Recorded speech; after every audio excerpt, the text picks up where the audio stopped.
tight end, number 11, senior Shane O'Leary. At wide receiver, number 6, senior Marcus Takansik. At wide receiver, number 15, junior Trey Haddad. At wide receiver, number 9, senior Luke Sim. You're not going into the Army. 1 minute. At left tackle, number 75, junior Andrew Dabala Jr. At left guard, number 68, junior Grayson Hagadakis. At center, number 52, junior Bobby Leskovic. At right guard, number 73, junior Jackson Janisic. And at right tackle, number 77, sophomore Peter Whiteside.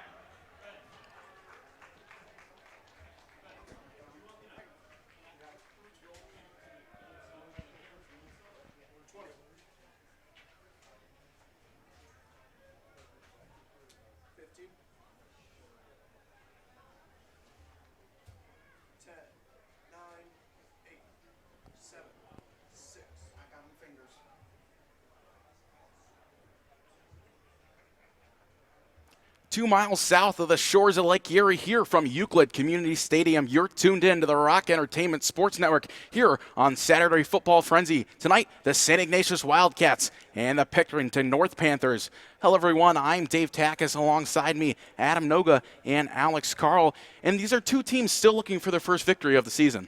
Yeah, absolutely, and I think it's two teams that are desperate for a win. I mean, you take a look at St. Ignatius last week. They shot themselves in the foot a lot. That first half was pretty solid for them overall, but that second half, just too many self-inflicted wounds, led to 4 turnovers, losing the turnover battle 4-0 in total. Avon scored on all of them, and ultimately a blowout loss, so they're looking to bounce back here against Pick North. Yeah, and on the other side of that, Pickerington North blanked by Eds 24-0 last week. They mustered only 101 yards of total offense. Jaron Mock, their quarterback, held to 30 yards passing. So they'll look to bounce back on the offensive side of the ball. And with that, we'll get into our Cleveland home title impact players. For the Wildcats, it's going to be Dane Donovan. Yeah, and for Dan last week, there was some good and there was some bad. Obviously, the 2 touchdowns, but also 2 turnovers as well. Want to clean that up. Did a good job, especially on that throw to Trey Haddad. Really drove the ball downfield at times. So for the Cats today, especially if the run is working well, look for them to try to get some chunk plays with his good arm. Yeah, and it's going to be the same thing for Pick North. Going to be their quarterback, Jaron Mock. Yeah, Mock, like I said, 30 yards passing. He's very dynamic on the ground, though. He can beat you with his legs, although the Eds defense did a pretty good job of holding the Pickerington North offense, but Mock is going to have a tough time with the Ignatius defense. Well, stick with us here on the Saturday Football Frenzy on the Rock Entertainment Sports Network. Wildcats and Panthers.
And back with you on the Rock Entertainment Sports Network. We are presented today by Cleveland Home Title, as well as Colix Jewelers. Getting into the tails of the tape for tonight's matchup. Yeah, and I think when you look at the Wildcats, obviously only 14 points, but they threw the ball pretty well, got to run the ball better. A lot of carries, didn't get much results. Coach Franziger gave credit to that Avon defense, and then just got to limit the turnovers. 4 turnovers led to 40 points allowed, but overall the defense was solid last week. Yeah. On the other side of that, Pick North, they established the ground game better than their passing game. 82 rush yards to 19 passing yards, but they didn't score any points. The Wildcats defense definitely defended well against the run last week, so we'll see what that brings for tonight's matchup. And with that, we'll have kickoff next. Stick with us on the Saturday Football Frenzy on the Rock Entertainment Sports Network.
Hello and welcome back to the Saturday Football Frenzy on the Rock Entertainment Sports Network. A couple of seconds away from kickoff, a couple of minutes actually, but we'll send it down to Henry Kober with a quick update on the sideline.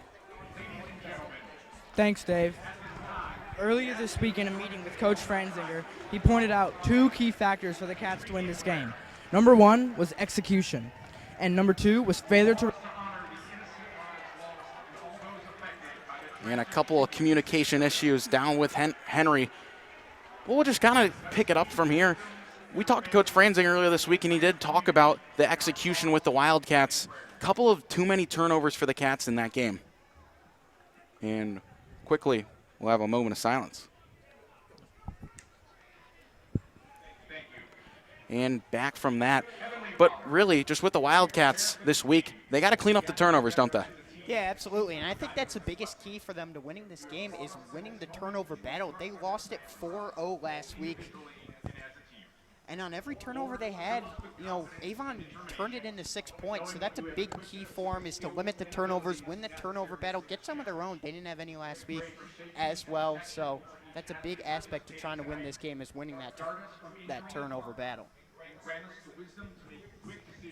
Yeah, and for Pickerington North, they did a good job on the defensive side of the ball of forcing Ed's turnovers. They had an interception and 2 forced fumbles. But on the offensive side of the ball, they didn't turn the ball over once. They just were not really able to pick it up on the offensive end. They punted 5 times last week. They had 1 punt down to inside the 20, so they did set up St. Edward for good field position on all of those punts. And just with the Wildcats last week, they started off hot against Avon, just really couldn't get it going in that second half, and that's really where it just kind of fell apart for the Cats. They had, like I mentioned, that really good first half. They were 14-7 at the half, and then just couldn't really come back from it with the turnovers, so they'll look to clean that up in this evening's game against Pick North. Let's take a look at Pickerington North's defense. They have a lot of D1 talent on the defensive side of the ball. Amari Miller, defensive back, he's committed to Navy. Ryan Miller is a safety, he's committed to Ohio. They have 2 edge rushers, Malachi Irvin and Elijah Durham-Smith, both committed to MAC schools, Buffalo and Bowling Green respectively, along with Dante Curtis, a linebacker committed to Akron. So no question, this will be a nice battle between the Pickerington North defense and the Wildcat offense, as you will see right out of the gate. Yeah, and Brandon Fowler, the senior kicker, on to kick it off for Pick North. Owen Colwell and Billy Cole back deep to receive, and those two guys had a really good a really good kick return game last week. Seemed like the Wildcats were always past the 35-yard line after the kickoff. So Fowler sends it away. Luke Sims gonna have a chance at it. Cuts it to the middle, gets a great block to the sideline. Flag on the play, but Luke Sims gets past the 32 before he's dragged out of bounds by Gio McKnight. Yeah, and we'll see what that flag is. It'll be on the Wildcats, so that'll push them back. Yeah, and that's an area where they had a lot of success last week was in special teams. So obviously a solid return right there, but a penalty early on, not what you want to see. So now we'll get a look at Dane Donovan in this Wildcats offense. And Donovan got in last week after Chalhoub. Didn't have much of a showing after going down with an injury early in the first quarter. But the Cats are going to be backed up following the penalty. Back to their own 10. They take their time, and the Cats really just got to execute better and get the run established. Yeah, the Wildcats, really couldn't establish the run game last week. Zachary Puka, the third-string running back, had 2 breakaway runs at the end of the game and led the team in rushing yards last week. Colwell and Babinski pretty much nowhere to be found. So first down, Donovan starts under center. The 12 personnel in there, 2 big tight ends. It'll be a hand to Colwell on first down, and he's met at the line and goes backwards.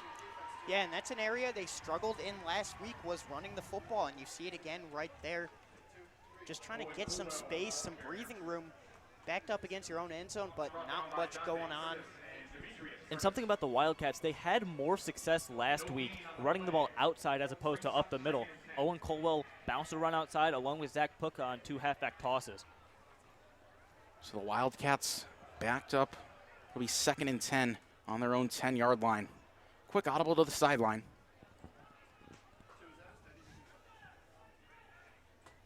On 2nd and 10. Another hand, Caldwell to the outside this time. Missed block, and Caldwell goes nowhere. So yeah, 2 runs right there for the Wildcats, and pretty much nothing to be found. You wanted to ease the offense into the game here, but backed up to your own 10-yard line, you don't know really what to do here. You got to throw the ball, see what Donovan can do through the air. You know he has a good arm. Yeah, and it's just a missed block there by Charlie Blasco on the edge. And that's something the Cats struggled with last week, just couldn't get any runs into the second level.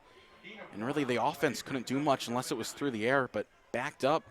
Got a couple of options here. If you want to throw the ball, it's a bit risky. 2 running backs in the game. So 3rd down and 9, Wildcats opening series. Donovan is going to pass. Pressure coming. Rolls out. And he's just going to try to throw that one away. Takes a shot going out of bounds. And that's going to bring on the punt team for the Cats. Yeah, just nothing open there downfield for Donovan, and just an unfortunate series there for the Cats. The early penalty, nothing going offensively right there as you see the big hit on his way out. Some on the Cats sideline wanted a flag right there, but didn't get it. So now you got to punt deep in your own end zone. A dream start for Pick North. And this is really risky for the Wildcats. Things can go wrong. You saw last year, week 4 against Walsh Jesuit, they had a punt from their own end zone that went wrong, and Walsh Jesuit got an easy touchdown out of that.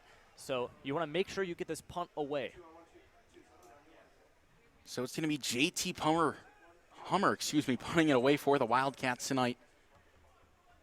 Kick is away. Fairly good end over end.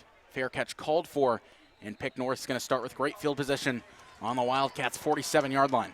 Credit to Hummer. That was a great job from what the situation was. Back of his own end zone. Didn't get it past the 50, but you look to the Wildcats defense to lock him down.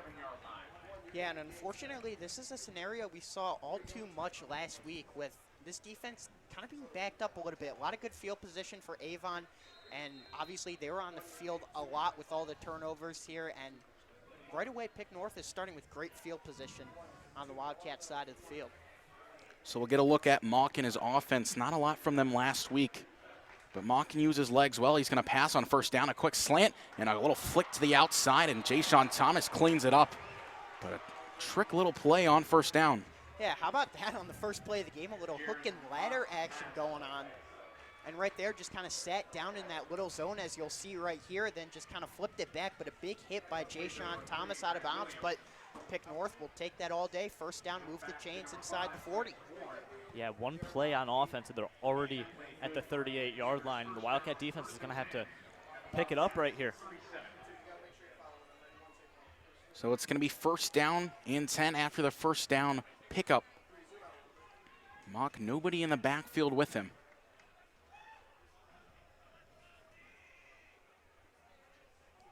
Panthers will take all the time they need. Couple of motions pre-snap. This time going to be a hand to Thomas. Goes right up the middle, and he stuffed. Ball is loose. And the Wildcats, I think they're going to say he was down. Wildcats thought they had it, but the referees call him down. See if we can get a better look at this. And obviously, they marked him down. Looked like he was down on first review, but we'll see if we get a Really, look at it here. really great cleanup there by Luke Spinos, the nose tackle. Wrapped him from behind and got the ball carrier to lose yards. That's Andy Reek Thomas. It'll be 2nd and 8 after the Cats' defensive line did a good job on the 1st down play. And really, the defense wasn't a problem for the Wildcats last week, despite the score. Mock's going to throw, pressure coming. It's tipped on the screen. It's dropped. Yeah, and I really like what the Wildcat defense is doing thus far. Obviously, that one tipped. They're showing a lot of different looks. They're using James Conrad off the edge like they said they would coming into this game to try to limit the mobility on that Pick North side of the football. But right there, they back them off. Only a 3 front, but they bring a blitzer from the corner, and it works perfectly right there. So now you got a 3rd down. And the Wildcats definitely in that 3-3 stack, but they have a package to QB spy Jaron Mock who can use his legs. More about that after this play. So it'll be the first third down test for the Wildcats defense. And like you said, in that weird formation, pressure coming. Conrad almost got to Mock. He uses his legs, throws, and he's got a man. That one's complete to Williams. And then he's finally wrestled down, and they're close to the sticks, and they got the first down. Yeah, they brought the pressure right there, but that's what makes Mock so dangerous is he can do it with his legs. He rolls out, finds the man open downfield, and right there you pick up the first down. Yeah, and something the Wildcats defense has had trouble with, especially dating back to last year, is that they can get pressure to the quarterback, but they have a really tough time wrapping him up and bringing him down. Quarterbacks against the Cats can jumble out of tackles. Yeah, also kind of broke contain there a little bit. Conrad rushed inside, allowing Mock to kind of scramble outside to the open gap and find a man downfield, as you saw. First down again. Cats bring the heat, and they pull him down. Mock goes down. James Conrad sticks the paw out there and throws him to the ground. Yeah, Conrad, we've already seen him a lot in this game. No surprise right there, but just sneaks right into the backfield, applying a lot of pressure right there. Looked like kind of a read option, and Mock kind of ran into his own guy there a little bit. So great job there. Good play call, drawn up on defense, countering that dangerous weapon on offense that Pick North has. Looks like we got man on the outside here. So it'll be 2nd and 15 after the Conrad sack. Had one last week. Mock's going to throw on second. Looks deep. He's got a man, and that one is incomplete. He was looking in the back corner. Yeah, and right there, saw the pre-snap read. He knew he had man coverage on the outside there. Caden Marvin one-on-one, and a little bit of separation and a pretty good ball there by Mock, but just unable to corral it. Put it where only his receiver could get it, so actually a really good ball right there, but just unfortunate that Kamani Johnson could not make the catch. So now that brings up a 3rd and long here, so we'll see what Pick North comes with. Maybe a screen or something short to try to make it a 4th and manageable, get some yardage back, maybe get into field goal range here a little bit. Would be about a 48-yarder from here. You know they want points since they didn't get any last week. Maybe get some yards, attempt for a field goal. 3rd down and 15. Mock looks to throw on the screen across the middle. That one's tipped off of a helmet and incomplete. Yeah, and we've already seen some drop issues thus far from this Pick North offense. And right there, once again, back-to-back drops with an opportunity to get some yardage and kind of caught in no man's land right there. Looks like the Cats kind of ran a stunt or a twist, if you want to call it. Chuck Scott kind of looping around on that one. Threw off the Pick North offensive line, and now you've got a 4th and long. Yeah, and it looks like Mock is going to stay on the field, and they're going to go for this 4th and 15. Yeah, like you said, they're in no man's land. Can't punt. Field goal would be 48 yards. That's a long way. So Pick North will go empty backfield on 4th down. 5 receivers on the field. Mock takes. Steps, fires across the middle. He's got a man, but he overthrows him. Wildcats get away with one. Off the blown coverage, and the offense get back to work. Yeah, just a ton of blown opportunities on that drive right there. Had a man open on the seam, in the seam. Cats were in his zone right there, and he just leaped over the top, and he had the open man, but just overshot him between that and the drops. Just kind of an ugly series there for Pick North and a missed opportunity. And credit to the Wildcats defense. Pick North had a starting field position of inside the 50-yard line. They got a first down, but the Wildcats from there wrapped them up. James Conrad with that nice tackle to force Pick North back, and they never went forward. So the Wildcat offense back onto the field for their 2nd go-around. After they couldn't really get much established last drive, the run game just still has not worked. Donovan takes. This will be play action, and Donovan gets wrestled down. Huge hit there by Curtis. Yeah, the Akron commit just getting it done. 6'1", 225. He had 2 tackles for loss and a sack last week, and adds another one right here.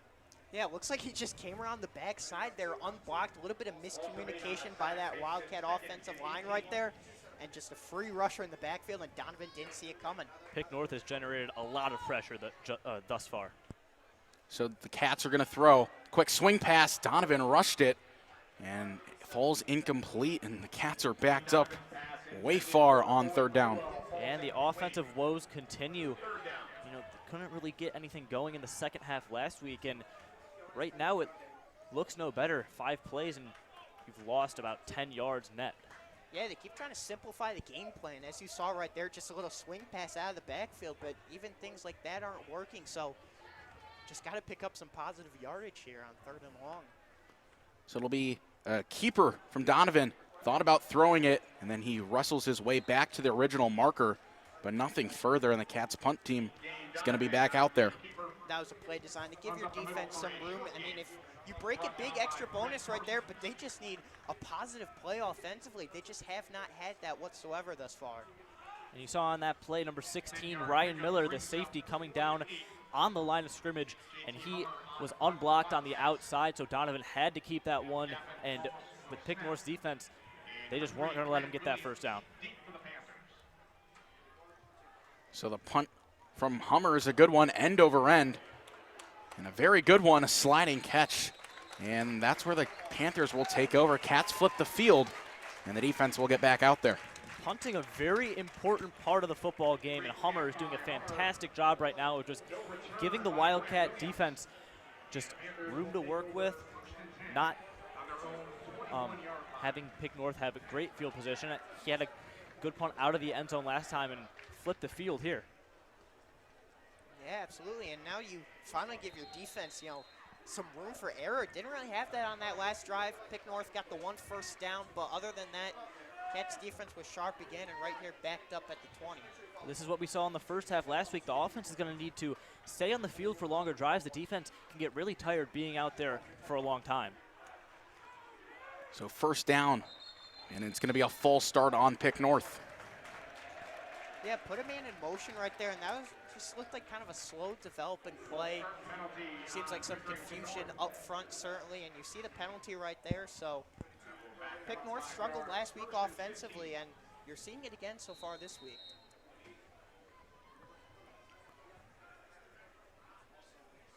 So ahead of first down, it's going to be 1st and 15, 5:34 left to go in the first quarter here on the Rock Entertainment Sports Network. No score here to this point. What's really just been a defensive showing by both teams to start this first quarter. Pick North in their offense. Jaron Mock, the signal caller. It'll be a hand this time to the outside, and the Cats stuff it. Yeah, and we saw a similar thing last year where the Cats are great run defending. It's something they struggled with last year, but this year a lot better, and I think it's because they're bringing more pressure. They're putting a lot of faith in their secondary, playing a lot of man coverage downfield, and bringing the linebackers, maybe bringing in a guy from the secondary, and right there you see why they have success. And Andy Reek Thomas, the ball carrier on that one, he had 17 carries for only 49 yards last week, 2.8 yards per carry, and he got stuffed on that play for only 1 yard. Is a talented back, though. Has a couple offers. Here's a quick pass to the outside. That one's complete, but the Cats swarmed to it, and a huge hit by Jay-Sean Thomas. Yeah, the second big hit we've seen from Jay-Sean in this game. It's something I noticed last week watching Pick North. Something I'm noticing this week as you see the hit right here is they run a very simple offense. Pretty vanilla. You see right there just a little screen pass. I mean, they got playmakers, so they just try to get their guys in space. They got guys who are mobile, so they just run simple things like that. Don't really try to do too much. And you see right there, the Cats are all over it. So now a 3rd and long. And that was sophomore Marquise Ray, 170 pounds, had a catch for 2 yards last week as he adds a catch for 2 yards right here. So it's 3rd down and 12 for Pick North. They're going to roll this one out. Mock looks downfield, got a man, but it's a quick out route. And that one goes nowhere, wrestled out of bounds by Caleb Cupp. Yeah, it looks like they might have had a guy, a little bit of intermediate range there. Still short of the sticks, but didn't throw it to him. Would have been a little bit of a tight window, kind of settled for that check down. And you see right there another punt for Pick North, or the first punt, I should say. But once again, Cats defense really helping this offense out, but see if they can repay him. So Nico Agins on to punt this one away. Young sophomore for this Pick North team, but does have a pretty good leg. Had 5 punts last week, averaged 38. Yeah, 38 yards for a high school punter.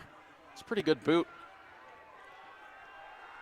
High snap, gets this one away, and an end-over-end punt. Fair catch called for by Billy Cole. And with defenders in his face, he makes the catch. And the Cats will take over from around midfield. Yeah, and this is the same thing we saw. Pick North started a drive inside the Wildcats field, or side of the field, and now the Wildcats will start a drive from Pick North's side of the field. So we'll see if the Wildcat offense can get something going here. And it's also something we saw last week where the Cats had good field position a lot, but they just didn't take advantage. So on this drive, you just want to start with a positive play. Even if it's a run for only 3 yards, just don't put yourself behind the sticks like you have. So first down, Donovan under center. It's going to be a toss to Colwell, and he gets a hole. Gets it to the second level, and then rustled down there by Malachi Taylor. Yeah, just pretty basic toss to the strong side, motion to O'Leary and Velasco across the formation. So you had the extra blockers right there, as you see. And, I mean, Colwell just followed his blockers right there. Good job. Good vision downfield, getting to the outside. Sets you up with a second and medium right here, and that's what they needed, just a positive play. So it'll be 2nd and 4. Donovan in the gun this time. Play action pass. Donovan from the backside, and he gets lit up again. Another missed block. Dante Curtis is having himself a game.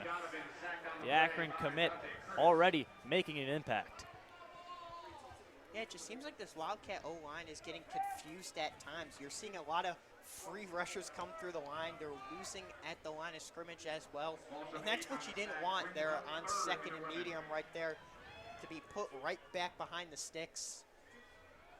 So just an unfortunate sequence right there. Yeah, and you erase the first down play. The Cats are 3rd and 12. Donovan's going to throw. Better block this time. Pocket collapses, and he gets thrown down.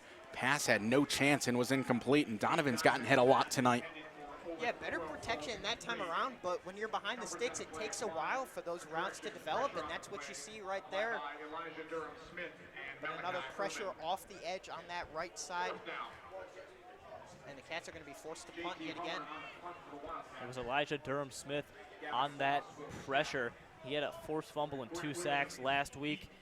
He's committed to Bowling Green along with his teammate Jared Mock. And this defense is just generating so much pressure. High snap, Hummer able to corral it and then gets it away. Good spiral, good hang time. That one, well, hit off a player. I think they're going to say it hit off a Wildcat, but if it would have been a Panther, that would have been Wildcat football. And that ball had so much spin, it would have bounced forward. It hit at the 20-yard line, and it could have gone further towards the end zone, but just unfortunately hit off a player. The Wildcats could have downed it further into Pickerington North territory. Yeah, it hit off the back of Billy Cole, the gunner, on that play. So we'll see. This Wildcats defense, again, put on the field a lot here.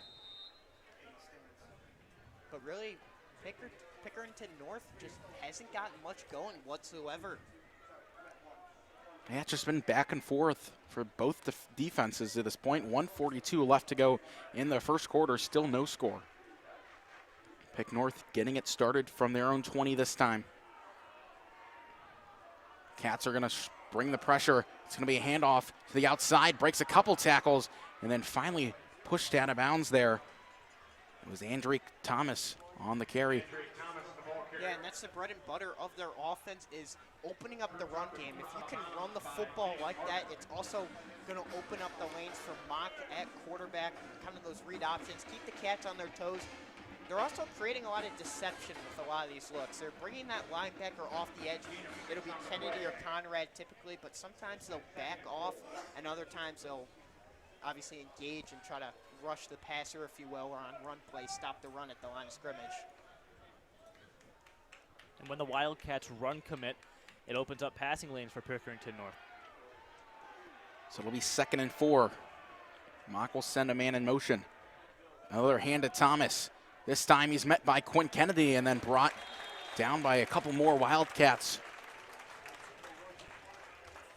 That was I was going to say, and that was a good job by defensive end David Hughes, getting off his block and grabbing Thomas to just stop the run. Now it'll be a 3rd and short, and you wonder what the Panthers will go to here. Will they try to do a short pass? And my guess is that they'll keep it on the ground. It's worked for them this series. Yeah, I would assume you probably just keep the ball on the ground here. Maybe you go with a little bit of a read option look as well. Try to throw off that Wildcat edge. Couple of options here. Back on their own 30-yard line, make it the 29. 3rd and short situation. Cats show blitz, and they bring it. It's going to be a pass. Ball downfield. He's got a man, and this time it's complete. Down the sideline, and nobody's going to catch him. Touchdown Panthers. Grant Williams goes nearly 60 yards to pay dirt, and it's 6-0 Panthers. And the Cats have been doing man coverage all night, and right there, obviously they ran commit. And you saw right there, they brought up both backers off the edge. Looked like a run at first, but he just designed roll out there, threw it downfield. And as a result, you see 6 points, so Pick North on the board first. And just a great throw by Jaron Mock right there. Put it right in the breadbasket. Caden Marvin, all he could do was tumble. So the extra point is up, and it is good. So it'll be Pick North 7, Wildcats nothing with 34 seconds left to go in the first. For the Pickerington North Panthers 7, your St. Ignatius Wildcats 0.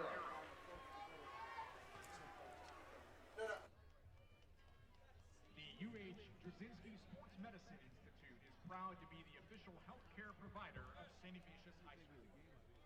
The UH Drzezinski Sports Medicine Institute, your leader for sports medicine care for all athletes, from Pee Wee to pro. For more information on the UH Drzezinski Sports Medicine Institute, visit uhsports.org.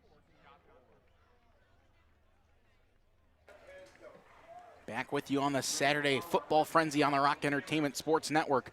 Pick North goes 70 yards to the end zone. They lead at 7-0 with 34 seconds left to go in the first quarter.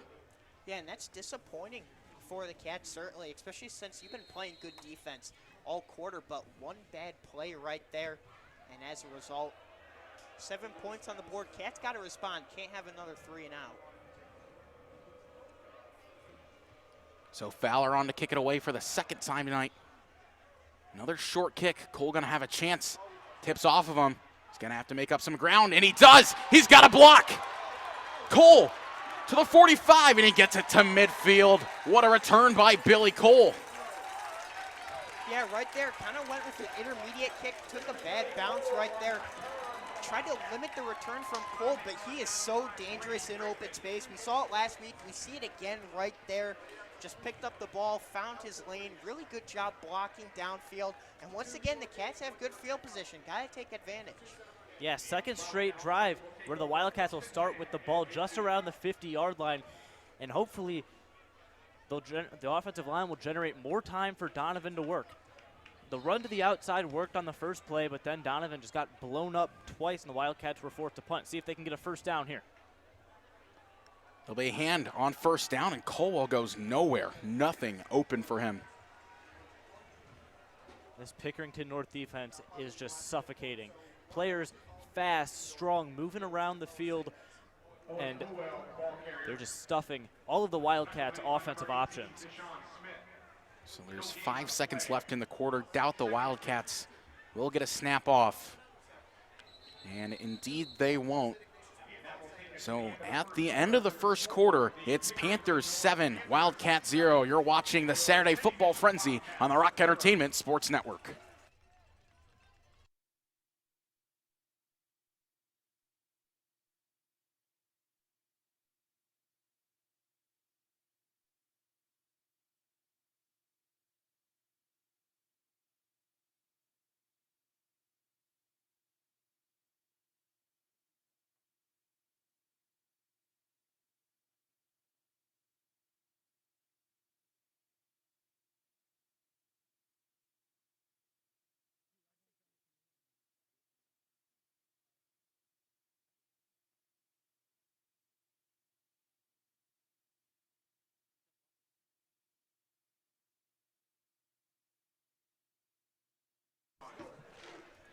Back with you on the Saturday Football Frenzy Rock Entertainment Sports Network here from Euclid Community Stadium. After one, it's Pick North 7 over the Wildcats.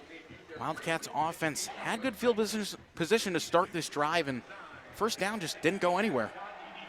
Yeah, and they've been trying to do some simple things, just runs up the middle, tosses to the outside, quick passes, but Donovan has the ability to drive the ball down the field. If your offensive line can hold up, I think you might as well try and take some shots down the field here. Try to take the top off the defense.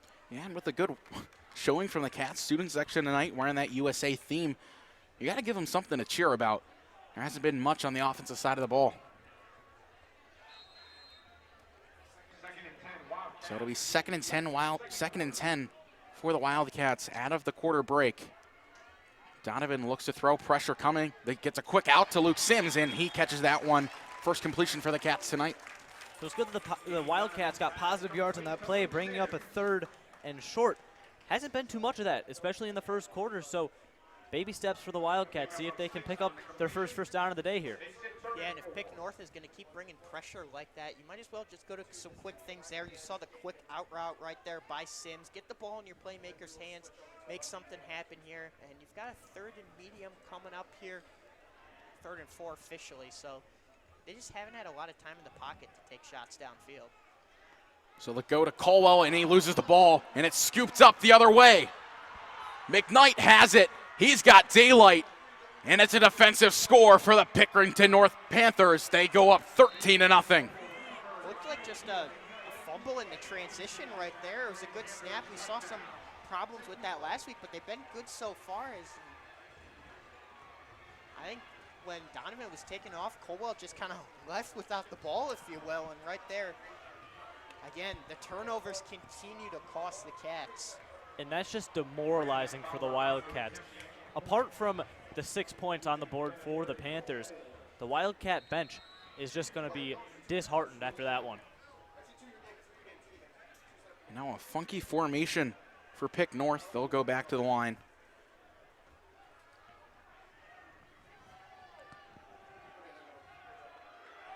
So the kick is up, and it splits the uprights and is good into the parking lot. Now it's Pick North 14, Wildcat 0, off of yet another turnover from the Cats in this young season. Yeah, and I think when you look at this game, it's been 2 plays. You look at that one throw downfield where Marvin got beat, leading to a touchdown when the defense has been good all day. You look at that play, another unforced error by the Cats turning into 6 points. And you look at the scoreboard, you're down by 14. So the Cats got to come up with a response right here. You just can't have another drive where you go 3 and out or don't really get much going. You got to put some points on the board. Yeah, at this point, like you said, it's how you respond.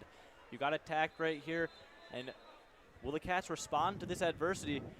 Pickerington North just putting it on the Wildcats. Defense is looking magnificent. Even though they're not designing blitzes every play, it still feels like their defensive line is generating so much pressure towards Donovan that the Cats' offense is unable to work. Yeah, and it really just all starts with the time you give your quarterback. And when he's catching the snap and then has to really defend pressure right away, there's just not much you can get going with the offense. So it's got to start with the line, and then you can start to really go to other things. But 2 weeks in, the run offense just hasn't gone anywhere. Yeah, and I think it's a multitude of different things. They just haven't been able to run the ball at all, for one, and then they haven't had the time to take deep shots downfield, so one opens up the other. Colwell on the return this time, hits the hole into the second layer, and then gets tripped up. And the Cats' return has been great. They just need the offense to go with it as well. Yeah, all great field position except for one drive on the penalty on the kick return. As you see, Colwell, he hits a hole and just gets tripped up there on the tackle. But Colwell could have gotten space there. He would have gotten a big more chunky yards. But Cat set up nice at the 35. Yeah, see right here, maybe just some quick pitches and catches. Just kind of slants over the middle, swings, things like that. Just try to get some space for your playmakers.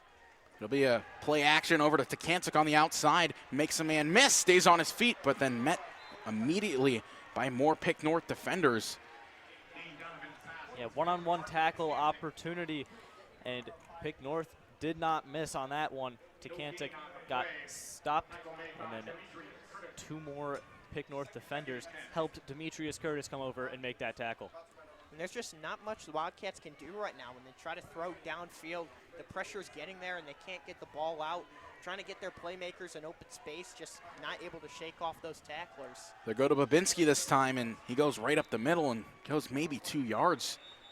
And there's an injured Wildcat on the play.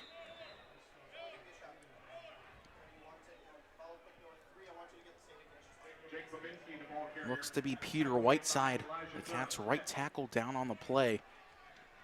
I think it's Jackson Janisek, actually. Oh, it is. It's the right guard, Janisek. And with that, we'll send a break. Saturday Football Frenzy on the Rock Entertainment Sports Network.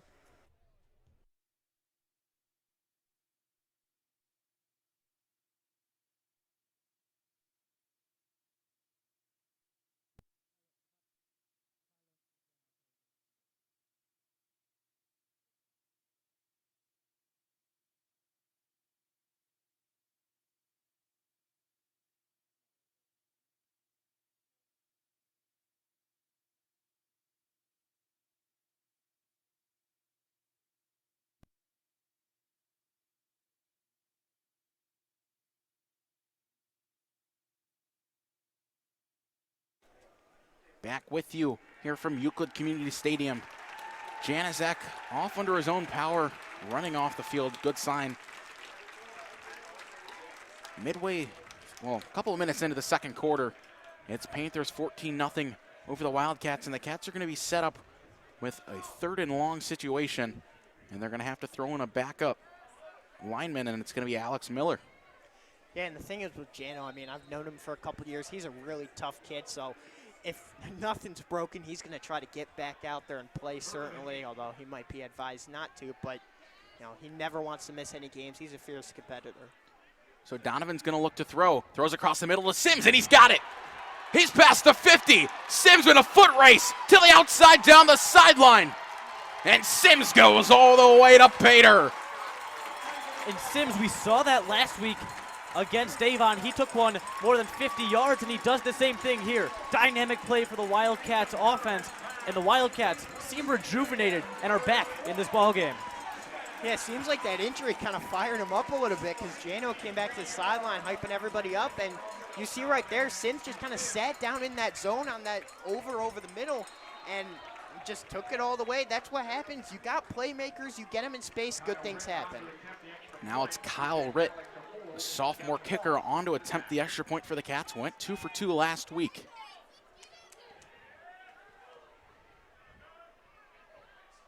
High snap, Ritt gets it away, and he knocks it through. So it's 14-7 Panthers with 10:35 left to go and a late penalty marker on the field. What I was going to say, though, momentum is a big thing in high school, especially with the crowd disparity on this game right now. Pickerington North is from Columbus, and the Wildcats have way more fans here. Sims igniting the crowd. And there's a personal foul on the Wildcats on the field goal. And so I believe it'll get enforced on the kickoff. So Robert's going to have to put in that little extra leg into it. Yeah, they'll kick off from the 25-yard line if it's a 15-yard personal foul.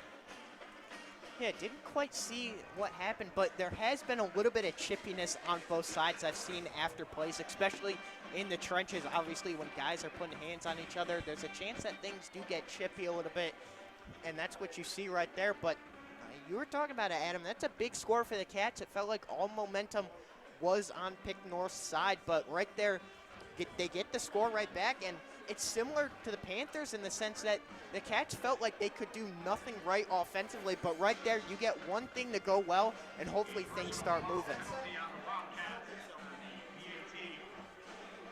So the personal foul will indeed make the Wildcats kick from their own 25-yard line. Griffin Roberts, we know he has a good leg, but how far is he going to be able to kick this ball?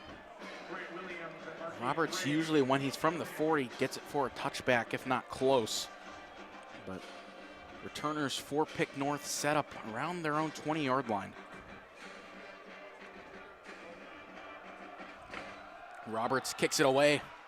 Good kick, fielded at the 24. with a chance to return it up the middle, and then brought down by the Cats. Good gain tackle. And he picks up around 20 on the return, 15 call it. But the Cats did a good job getting down there and making the stop. Yeah, so right around the 15 yards, just would have been a touchback and would have been at the 25, the 15 yards from the personal foul.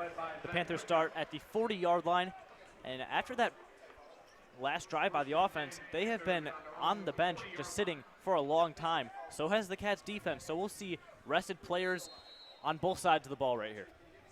Yeah, and I think this is one of the bigger series of the game. Certainly one of the biggest so far because the Cats just got a lot of momentum back. And they finally got the offense going. If your defense can come out here and get a quick stop, get that offense back out there while they're hot, get that tired defense back out there, that'd be huge. Wildcats no takeaways yet, but 2 turnover on downs. Let's see that first one right here. And I think it's going to be a full start on Pick North. Indeed it will be, so back them up 5. And that's where that deception from the Cats come into play. Some movement across the D-line. We've seen them bring the linebackers in and out. And right there, it caused the Pick North lineman to flinch. And the result right there is setting Pick North behind the sticks here with 1st and 15. Yeah, and the Cats kick defense as well as the defense kind of got this more manageable field position to the 35. And 1st and 15, Pick North has a long way to go.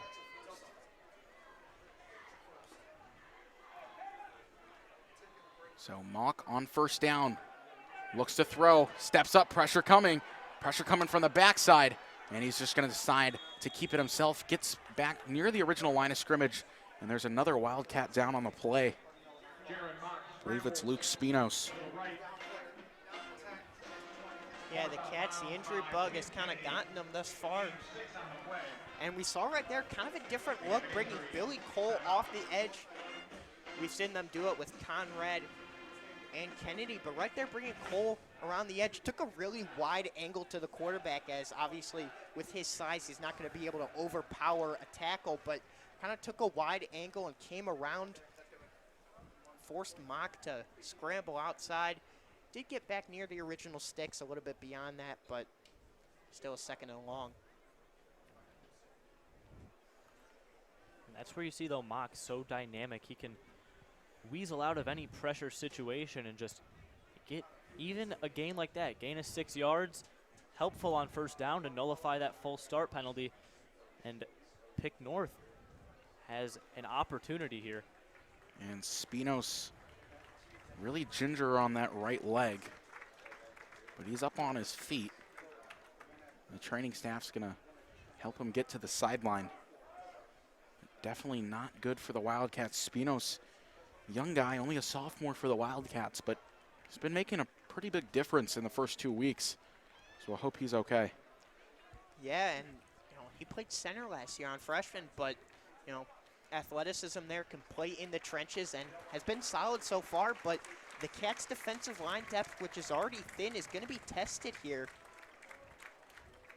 As we'll see who they bring in. Looks like it'll be Mikey Wirtz coming in off the edge. Yeah, and Wirtz very talented. First year playing football for the Wildcats. He's been a rugby guy in his first 3 years wearing the blue and gold, but decides to try out football. Definitely a teammate energy guy. His teammates love him, and he can bring a jolt to this Wildcat team. So it's 2nd down and 9 following the injury to Spinos. Mock's just going to hand it up the middle this time to Thomas, and he goes nowhere. Wildcats defensive line as well as the linebacking core just playing great tonight. Quinn Kennedy cleaning that one up. Switched to linebacker this offseason, and you've seen his impact. He gets fired up. He is explosive on the linebacking core, and he can really make some great plays. Yeah, and Coach Franziger sung his praises for what he did in the offseason, said he put on 20 pounds of muscle, switching from tight end to linebacker, and he's been extremely impactful thus far. And that's the biggest area where the Cats defense has improved as compared to last year is the run defense. It's an area they really struggled with last year. So it'll be 3rd down and 9 for the Panthers. Wildcats bring 4. Mock rolls out. Still looking downfield. There's a penalty marker, and I believe it's going to be on the Wildcats. I think they're going to get a hold on Owen O'Brien.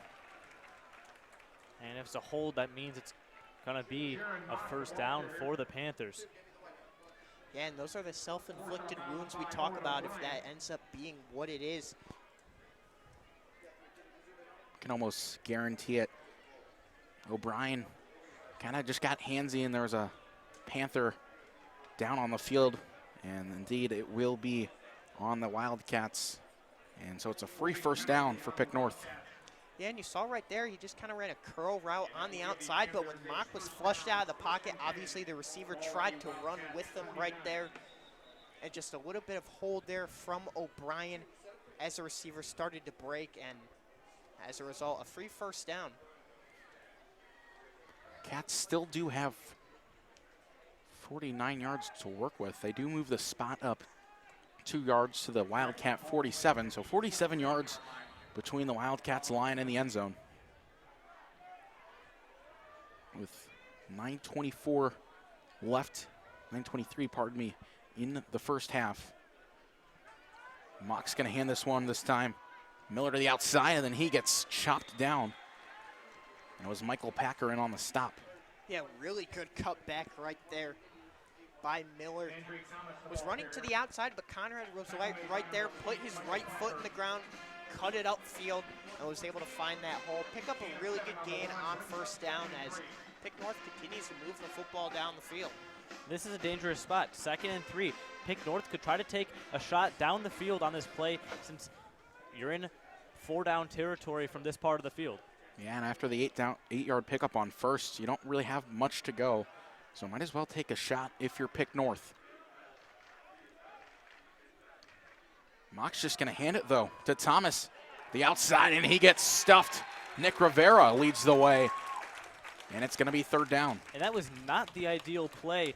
If you were the Panthers, they went backwards. You could have taken a shot, maybe gotten an incomplete pass or a completion if you took a shot down the field. But they went run, and the Wildcats sniffed it out.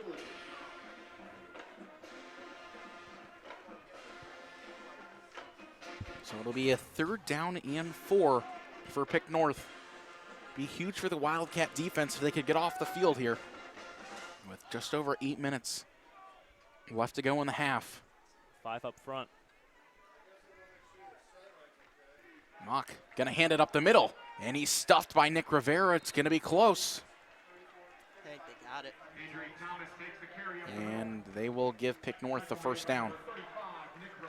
Yeah, just barely enough yardage right there. And like you said, Adam, they had the 5 up front because they knew they were going to run the football right there, but got enough push up the middle, and as a result, you see the first down. So now it's 1st and 10 from the Wildcat 35.5-yard line. 7:40 left to go. This is really the first drive where Pick North has been marching down the field on offense, picking up first downs periodically. They had the fumble recovery for a touchdown and the long touchdown to Grant Williams. So let's see what Mock can do inside the 40. 1st and 10 for the Panthers. Mock in the gun takes. It's going to be a pass. Pressure coming from the backside, steps up in the pocket, and then hit by James Conrad, but picks up 8 yards on first down. Just not a lot of push up the middle. Obviously pressure off the edge as you saw, but not a lot of push up the middle right there. As you see, he's able to just step up, shake off of a tackler a little bit, get some extra yardage, but it's like the Wildcats are always in their pressure, but opposing quarterbacks, and Mock especially today, just finding ways. Yeah, we knew Mock can do that. And a lot, he's a guy who can use his legs. He kind of hurt the Eagles defense last week using his legs, although they didn't get in the end zone at all. But when he gets out of the pocket, he can make plays live. As here's a hand up the middle. It's Thomas. And he picks up a few. I think he'll be short, though, so the Wildcats' big 3rd down here. yeah, but you got options here. Obviously, once again, in no man's land, you got a 3rd and short here, officially 3rd and 4, but you got to pick up 4 yards here. Might see another run here because you want to make it at the worst a 4th and 2 or something along the lines of that. Don't want to set up a 4th and 4 where you're forced to pass it a little bit more. So another 3rd down and short situation for the Panthers. Wildcat crowd trying to give the defense a little bit of a pep. Here's a hand up the middle. Nick Rivera got there, and it's going to be close. It's going to be 4th down, and now the Panthers going to have a decision to make. Yeah, and I think there's no doubt here, really. Probably just going to keep the offense on the field, and that was what that play was designed to do, was get some of that yardage, make 4th down a little bit more manageable, which they did, and it's going to be about 4th and 1 here. So we'll see if the Cats stack the line here, try to get that stop. I mean, there are a lot of different things that Pickerington North can do right here. They can just go with the simple quarterback sneak. They can hand it to Thomas and hope that he can get it, or they could go to a pass. Could see an option play or something along the lines of that as well. 12 personnel. Mock takes. He's going to keep it himself. Up the middle, fights to it, and he got enough for the 1st down. Yeah, and that's what 4th and short does. Cats snuffed out that play pretty well, but a good job by Mock to follow his blockers, get enough yardage, pick up the 1st down. And the way this Pick North offense operates is it's very methodical. They don't throw the ball deep downfield much, except that one play that you saw earlier because the Cats were pressing at the line, so they had press man on the outside. But besides that, they just run simple concepts, and they run the ball down your throat, bleed the clock. And right now they're marching downfield. You see Jay-Sean Thomas come up limping at the end of that play. Caleb Cup will enter the game for him here as Thomas heads to the bench, takes a break. So 1st down and 10, and the Cats offense hasn't seen the field in a while. 4 minutes left to go in the 1st half. Pickerington North driving. It'll be a play action pass. Good protection. Conrad in pursuit, and there's going to be a flag. But Mock scrambles this one out of bounds, lost 2. I think this one's going to be coming back, and it will. It's going to be a hold on the Panthers. Yeah, right there, the Cats brought the pressure, played man coverage downfield, and they've been doing that a lot these first 2 weeks. They've been playing a lot of man as other teams. Avon, we saw this with their talented running backs. We're seeing it this week with Pick North and Mock, who's dual threat. They are running the ball a lot, so the Cats are trying to counter that, and they've done a pretty good job. And once again, the defense has been good today, but the one bad play you look at has been the only bright spot for Pick North. This has been a monster of a drive so far for Pickerington North, though. Only 3:46 is left in the 1st half, and Pickerington North still has time and field position to milk this clock down. The Wildcats may not see a possession. You might get a look at a 2-minute drill, but and one thing to note, Pickerington North did defer, so they will receive the ball coming out of the half. yeah, it's huge if the Panthers, if they can get points and then go into the 2nd half and get more, it could put this game really out of reach. This time going to be a hand to Thomas. To the outside, breaks a few tackles, gets himself back to the original line of scrimmage. He's apparently still on his feet, kept the pile moving, and picks up 10. Yeah, and that's exactly what you want if you're Pick North right there.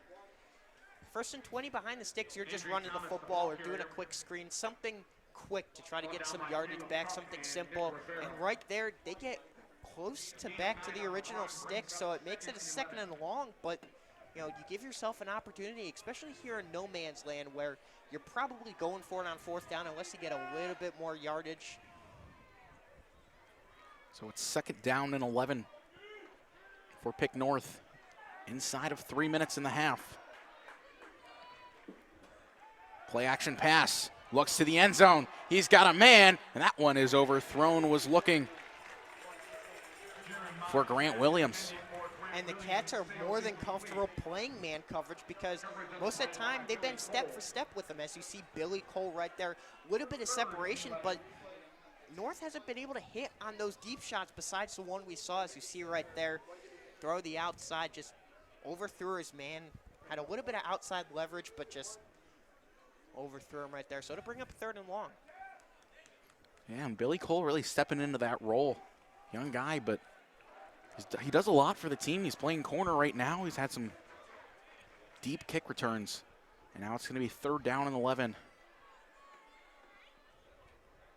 Mock's going to throw. Pressure coming. They tried to set up the screen. It got blown up. Still on his feet. Conrad can't make the tackle, but Mock just spins himself out of bounds. So it'll be a tough decision here. They had basically the same play, 4th and 15, on the other side in the first quarter, and it'll be about a 4th and around 9 to 10. So it looks like they're going to attempt a field goal. And it's going to be a pretty long field goal. It's going to be 43 yards officially. Fowler on to kick this one. Be huge. Here it is. It's up, on its way, and it is good. So Fowler brings out the boot and extends it to 17 for the Panthers. They lead it by 10. And 43 yards, pretty typical distance for an NFL kicker, but in high school, that's a deep kick. Kudos to Fowler. That was a nice kick.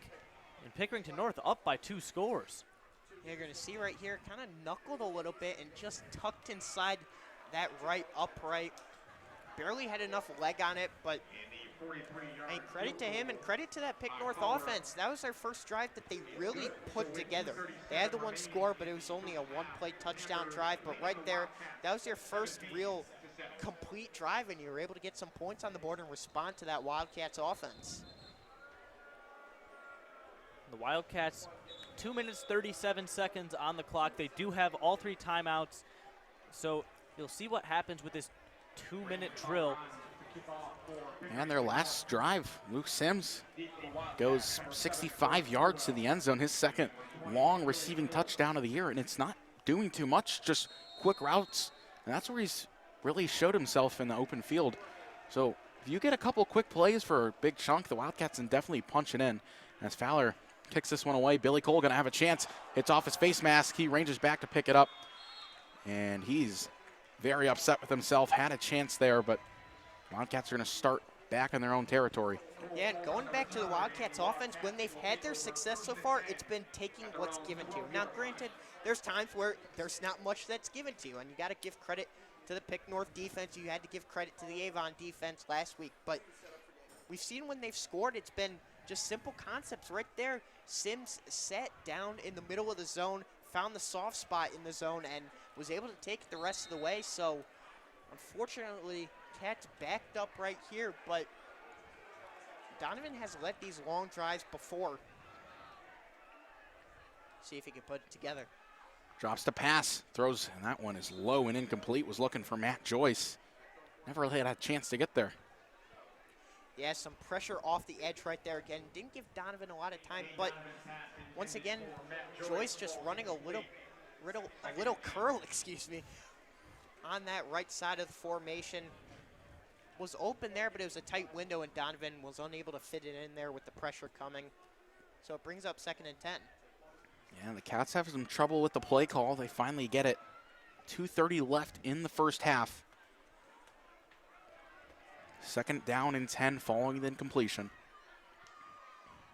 Donovan to throw again. It's a screen pass. Looks for Colwell. He gets it with one hand. Cole is free. Cole to the outside, and he's finally dragged down. And could have sworn that was a face mask, but no penalty on the play. But the Wildcats get a big chunk. Yeah, and kind of threw off the defense right there with that look. He looked to the right side to Tkancic, threw it back left to Colwell. Convoy in front as we take a look at the end of the play here. Yeah, looks like he got the collar a little bit there. Could have been an additional 15, but nevertheless, you'll take that every day of the week. Credit to Dane for getting that ball over the outstretched arms of the Pickerington North lineman. So it's 1st and 10 from the 41-yard line. Donovan, quick swing out to Cole again. He tiptoes up the sideline, picks up a few. These quick plays are what the Wildcats want to emphasize on offense. And when you get a dynamic play like that, the wheels turn, and the Wildcats offense can just keep going and going. Simplify it down, hit those little routes, and you still have over 2 minutes left on the clock. You have time to run your offense and try to get at least a score on this drive. Yeah, we've seen that so far, is that when the Cats get one good play, the offense starts to build, that defense starts to get tired, and they get those chunk plays. So Donovan is going to step up and use the legs, and he's going to take a hit. Donovan, a guy known to lower the shoulder to try to get a couple extra yards. I was talking to him a couple of weeks back, and Donovan went down with an injury against St. Ed's when he went to take a hit instead of sliding. I asked him what his mentality was. And he's the guy who puts the team first. He said, I just wanted to get a couple extra yards, maybe get us some momentum. Unfortunately, did go down with an injury on the play, but he has that type of mentality. And I think you saw in that last play was looking for Takancic, but was a little bit late on that read, so hesitated and had to run it up the middle. Got a solid gain, though, so you got 3rd and short here. So not sure if it's 4-down territory. They'll hand to Bobinski, and he goes backwards. So now the Cats going to have a decision to make, and we'll see what they do. The offense is staying on the field on 4th down and 3. Yeah, and I think I like that, especially with the Panthers getting the ball to start the second half. And there isn't a lot of time left on the clock here, so if you let it run a little bit, and now the Cats are going to take a timeout. I don't know what the rationale for taking a timeout there is. They could have ran it down just a little bit more and then potentially done a play so that if they did not get it, then Pickerington North wouldn't have that much time to try to execute a drive. And if they did get it, then they could use a timeout and stop the clock. I think there was a little bit of confusion there. Looked like Sims was a little bit confused as to what he was doing there. So didn't want to rush it. This is a big play call right here because if you don't get it, we've seen the leg on the Pickerington North kicker there in Fowler. So they just get a little bit of yardage right there, and it's going to lead to potentially more points and a chance to double dip as well as you're getting the ball to start the second half. So big play in this game. And the Cats have a couple ways to go. The run really hasn't worked well, but if they set up a screen pass or even just a quick pass, it's a good way to pick up some yards. And these receivers for the Wildcats tonight, a lot of yards after a catch. So be huge if you get this first down, and then you're going to have to really go quick if you want to get points on the board. And when the Wildcats are getting the runs outside, they're having a higher success rate this year as opposed to the runs up the middle. I mean, the Pickerington North defensive line so star-studded, and it's hard to generate any yards up the middle. Yeah, I think this is a pass situation right here. They'll do a quick slant out, something like that, but. And Pick North will take a timeout ahead of the play. Timeout, Pickerington North, Panthers' first charge timeout of the half. Yes. So the Cats going to have some extra time to talk over the play call. Yeah, it seems like that toss might have gotten blown up there a little bit if they had let that one roll. I think you got to go with a designed rollout or something like that. Something quick, a quick out like we've seen the Sims before. Something quick over the middle. A run on 4th and 3, especially when it hasn't been great today, is a little bit risky, if you will. There's a lot of ways you can go with this. Of course, you got to toe the line of, do we want to go and get a touchdown or get some points on the board? And if you're going to do that, you gotta go after it, because if Pick North gets the ball back out of the half and puts a touchdown up, it's suddenly a 3-score game. So it's risky here. If you go for it, doesn't go anywhere, then Fowler and his legs going to have a chance to extend this to a 20-7 score. But a big play upcoming for the Wildcats. You'll probably see something different here, I'd presume, especially after the timeout. You got Shane O'Leary in there. Hasn't been targeted yet today. And they're going to go to the pitch. Cole cuts it up the middle. He's going to be close, and the ball's loose. And Pick North, I believe, has the football, and they do. So no harm, no foul on the fumble, really, besides the Cats not getting the first down. But you're going to take over from a similar spot than they would have. Yeah, you got 2 fumbles by Owen Colwell just in the first half. And the Panthers have time. They do have, they have 2 timeouts left, not 3, but they're right around midfield. Need to get it to around just past the 30 if Fowler can repeat what he just did. Yeah, and on that last play, it didn't matter if you fumbled or not, obviously. I mean, you weren't going to get in anyway. Might have actually gained a yard because the ball rolled forward, I suppose. But right there, they went back with the toss after the timeout, maybe trying to catch Pick North off guard. But I think I would have rather seen a pass there. Mock's going to throw here on first down. He rolls all the way out, has a man downfield, and that one's complete to Grant Williams. Got some separation from Caden Marvin, and Marvin struggled against Williams on select plays this half. Yeah, right there, a designed rollout. We've seen that a couple times, and it's worked to success this far. O-line shifted right, left Hughes unblocked off the edge, but was able to find the man downfield open with Marvin in coverage. And now you're getting very close to field goal range.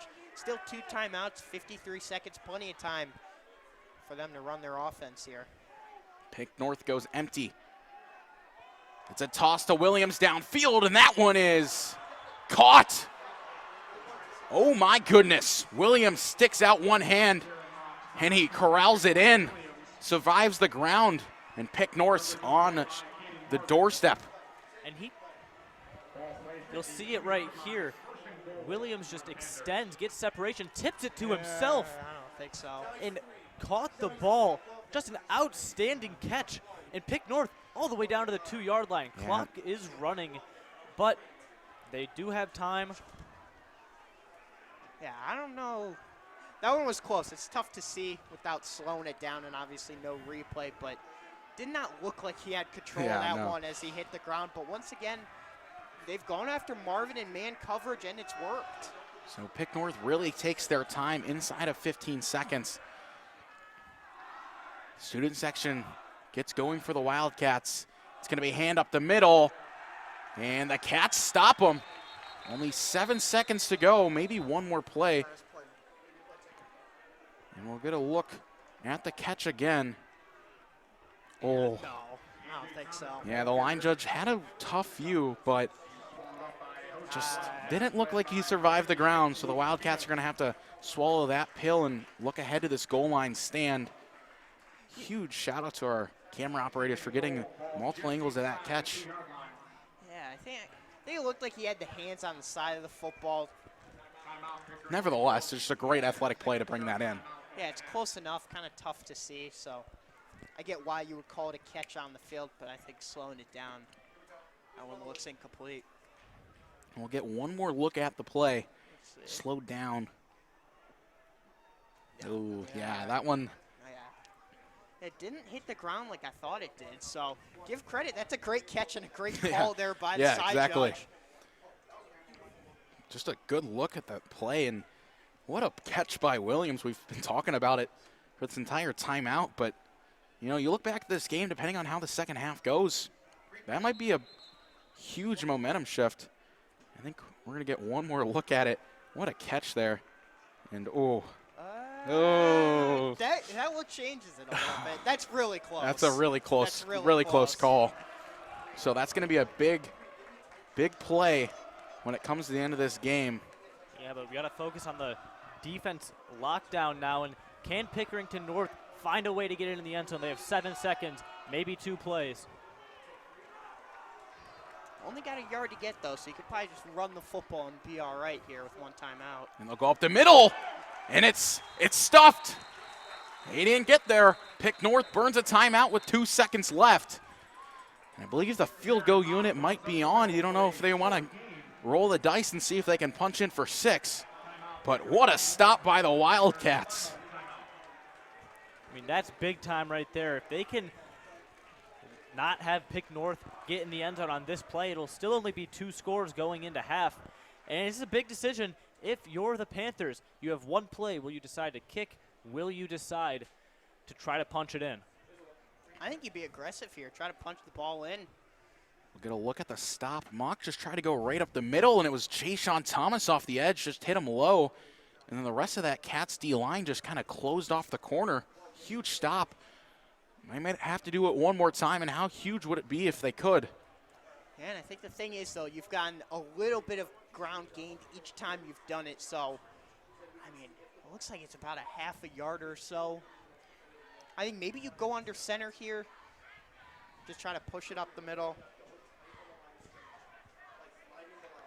I think the offense is going to stay out there for Pick North. They want 6. That would certainly make this game a little bit harder for the Wildcats to come out victorious.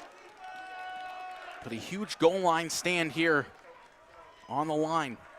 Yeah, this is probably one of the biggest plays of the game. You're going to look back at it and say, like, well, if you'd have gotten that stop, or if you're Pick North, well, if you would have scored, then it definitely could change things. And if you go into the half up 24-7, then it's going to be tough for the Cats, especially when they get the ball first. And this whole drive, you could look at it, say, a game changer.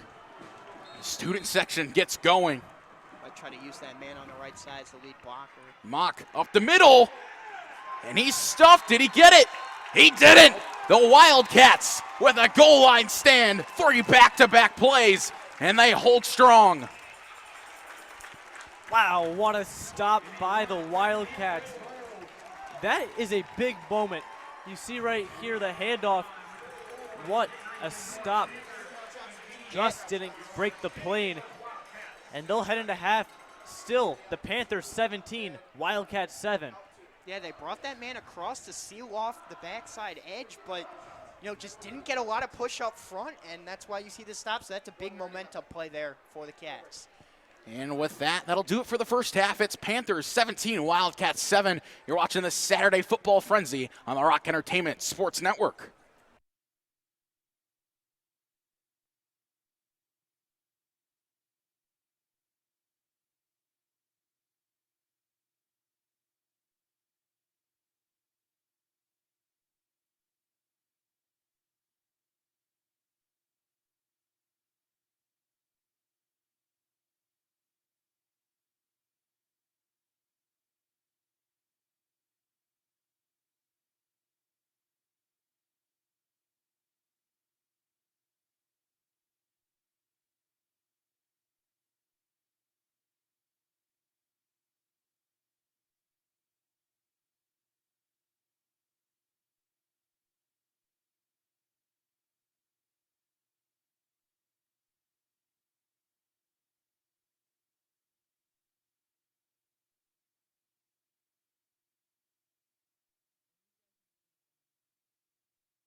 In 1983, it was said that the old boy was barely breathing, but junior drum major Ignatius will prove that the heart of rock and roll is still beating in Cleveland. Last week by Glenville. I think it's 43 now.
Just thoughts on the first half, and what do you guys think both teams need to improve on in the second half? So it's like, what do you guys talk about Pick North and St. and the other guy talks about St. I don't care who. So, you get your thoughts on what Ignatius did well in the first half, and you get your thoughts on what North did good in the first half, and then let's to the second half for Ignatius and for Pick North. All in one thing. All in one segment. Okay. We're not doing the multiple segment one because we don't have stats. It'll be after the band. Okay. And then are we keeping it or are we going to break? Going around. Okay. So then it'll be T's break. Or T's second. Yeah, second half coming up next on Rock Entertainment Sports. Mikey, get out of here. Oh,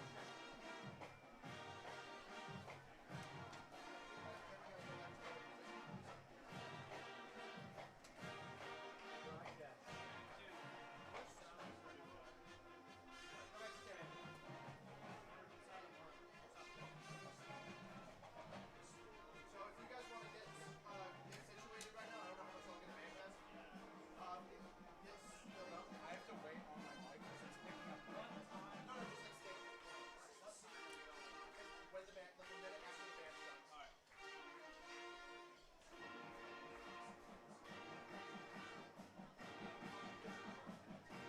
So remember, it goes Yoga, Takis, Bar.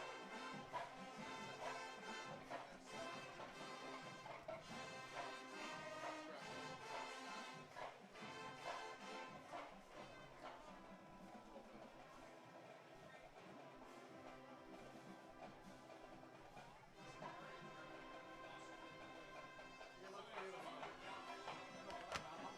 Woo! Something on my jacket. I don't know. Was that there last night? Alright, band's done.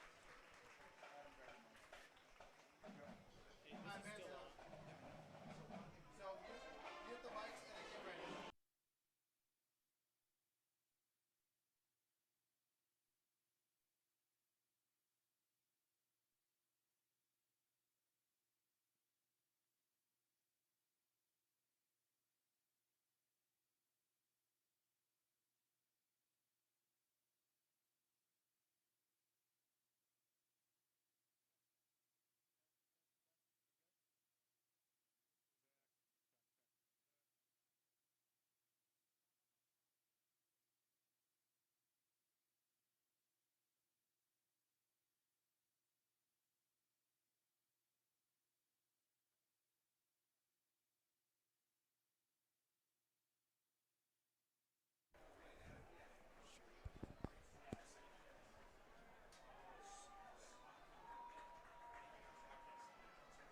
You look beautiful.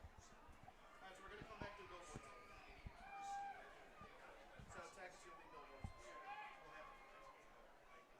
Hello and welcome back to the second half here on the Rock Entertainment Sports Network. We are brought to you by the Cleveland home title as well as Colex Jewelers. From our first half thoughts, we'll get it started with the Wildcats. Yeah, absolutely. I thought for the Cats, it was really not that bad outside of two plays. I think you look at it, that fumble that went back for the touchdown and the long play downfield that went for 6 points. Other than that, they played a solid first half, but again, offensively, they've continued to struggle. You know, they had the one big play, but other than that, they still haven't run the ball well. Passing has been up and down. Obviously, the pressure has been a lot on Donovan. But besides those two plays, they've been pretty solid. I think a big thing for them is the protection up front. It's got to be better. And I think the big thing for them, we talked about it last week, is they're losing the turnover battle again. They lost the turnover battle 4-0 last week, and this week they're losing it 2-0. Obviously, the one would have been a turnover on downs anyway, but they're not generating turnovers, and they're turning the ball over, and it's turning into points for Pick North. So I think that's an area they got to clean up, and they got to come out strong in the second half. Last week in the second half, they came out flat, didn't look good. Coach Frenziger changing the routine of how they're going to come out of half, practicing new plays, stuff like that. So I think it's a big key for them to come out strong, get a stop on defense, and get some points on the board, make it a one-score game. Yeah, and it certainly wasn't a clean half for Pick North either. No, on the defensive side of the ball, they were great. Pickerington North pretty much shut down the Wildcats offense, besides for one play, that 63-yard touchdown to Luke Sims.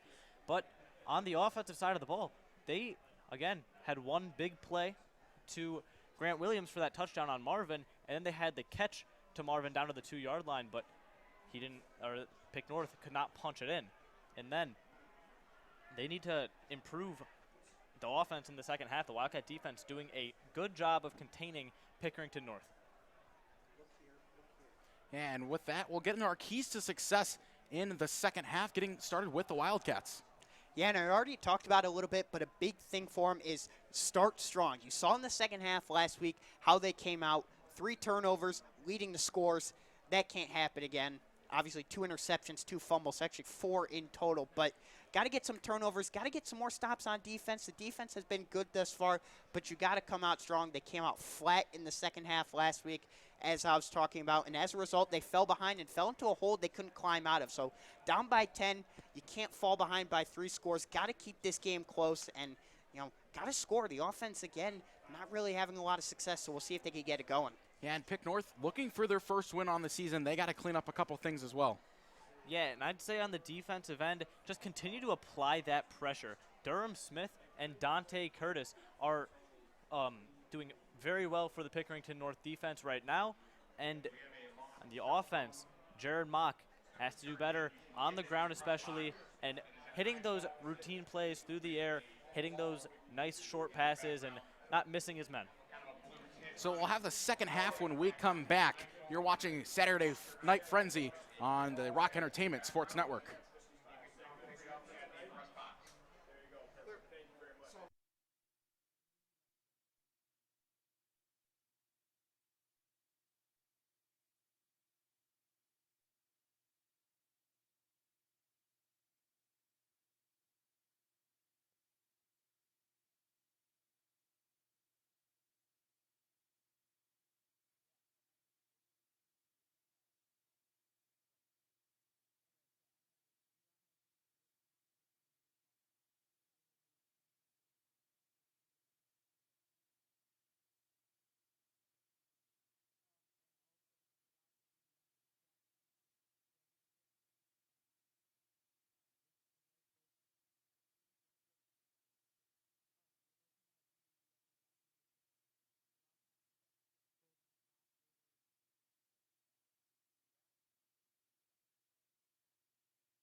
Back with you on the Saturday Football Frenzy here on the Rock Entertainment Sports Network.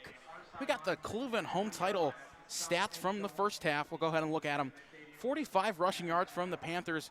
Not up to their standards completely, but you look at the Wildcats, and there's only 2 rushing yards, and that's something you can't have if you're the Wildcats.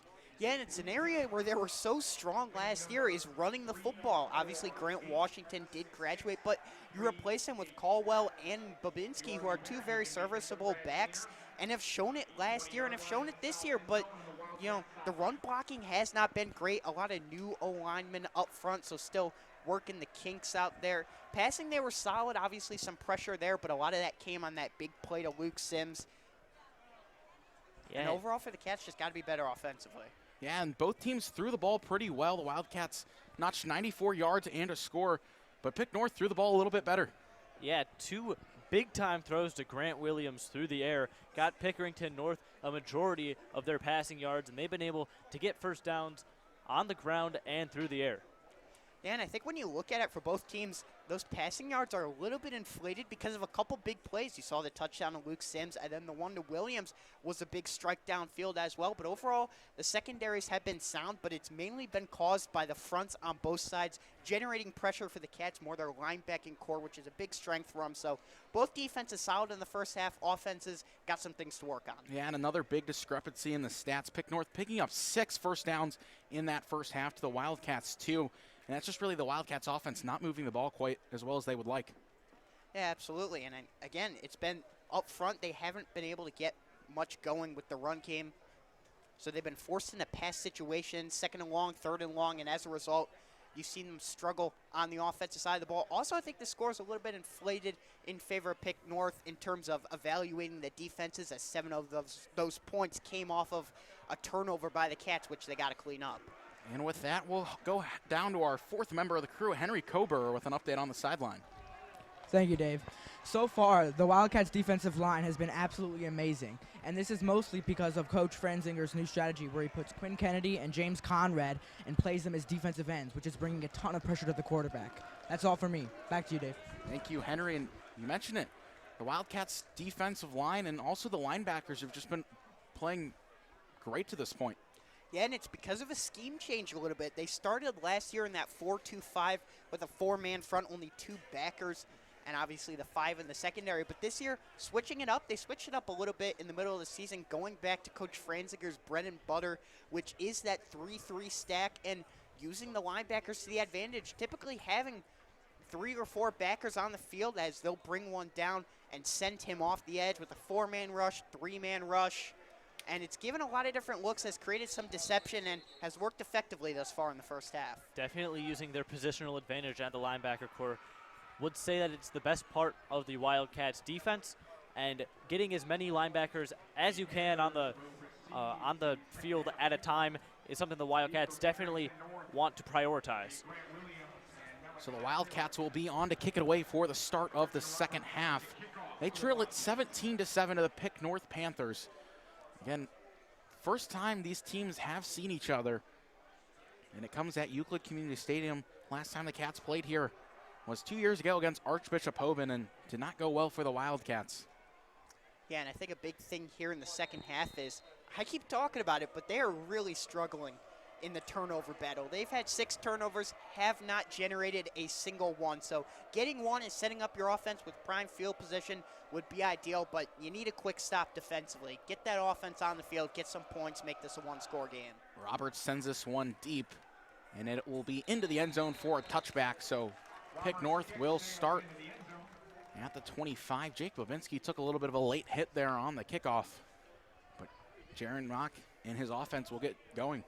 Yeah, and Roberts on the kickoff has been good at generating touchbacks, taking it out of the hands of dynamic returners in Grant Williams and Malachi Taylor. Don't want to give them room to run because Taylor has offers, and Grant Williams, you've seen, has a big chunk of receiving yards and a touchdown today.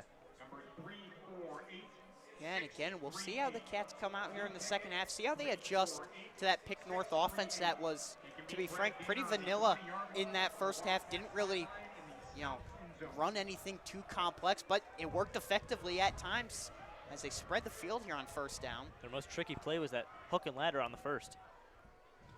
So it'll be a keeper up the middle from Mock, and David Hughes gets to him. A nice play by the Cats junior defensive end, and it'll be 2nd down and 8. Yeah, so far just more of the same of what we saw in the first half is they got a lot of guys who can run the football effectively, and they're trying to use it to their advantage, but the Cats have been all over it. We saw it in the scrimmage. against Perry, they were a lot better against the run than they were last year, and we've seen it these first 2 weeks as well. As their defense gets tired, it kind of wears down a little bit, but so far they've been pretty stout tonight. Sun has completely set here in Euclid. It's all lights bringing us the rest of the way. 2nd down and 9 officially. It'll be a play action pass. Mock steps, looks deep. He's got a man wide open. That one is caught. It's Williams again. Michael Packer able to bring him down. Yeah, so Packer was the safety help over the top on that one and kind of got caught in between. There was a crossing route over the middle and then that just typical fly route over the top, and Packer was a little bit too late getting there, delivered the hit, but was able to make the catch and pick up a 1st down. And a correction, it was Marquise Ray on the reception. And it's his first reception of the night, and Pick North gets it to their own 45. It's 1st down and 10 Panthers. Mock takes hand to the outside, and tripped up there was Thomas, kind of tripped over himself and gets maybe 1.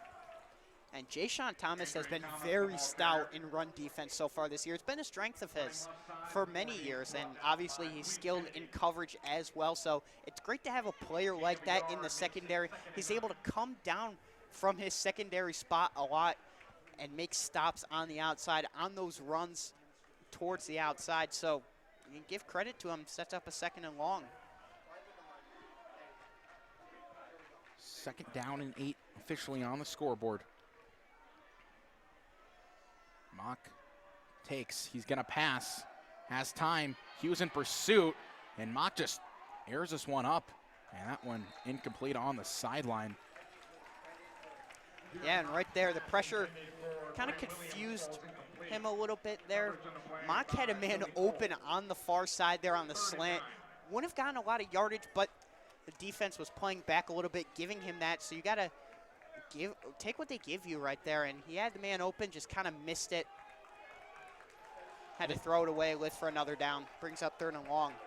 And again, we've talked about this Wildcat defensive line. David Hughes getting through the blocks there and generating pressure on Mock, forcing him to throw it away. And that D-line helping the Wildcat coverage. So it'll be 3rd down and 9. Huge play here. If the Wildcats get off the field, go back to last half, the defensive goal line stop. We'll give the offense a chance. Mock's gonna step up, and he's gonna go down. The ball is loose. It's still loose, and the Wildcats can't get the football. Pick North falls back on it, but the Wildcats had a chance. We'll get a look at the replay. Yeah, right here, just kind of faked the swing pass to the outside, and the pressure was there again. David Hughes, once again, he's had a big night. And I've been talking about the turnover battle. They finally had one right there, and they just couldn't corral the football. So a tough break there would have been set up for great field position, but you still get the stop you needed, but you got to execute on offense. And McCaleb was able to punch the ball out of Mock's arms. Now Cole's going to have a chance to get a return here.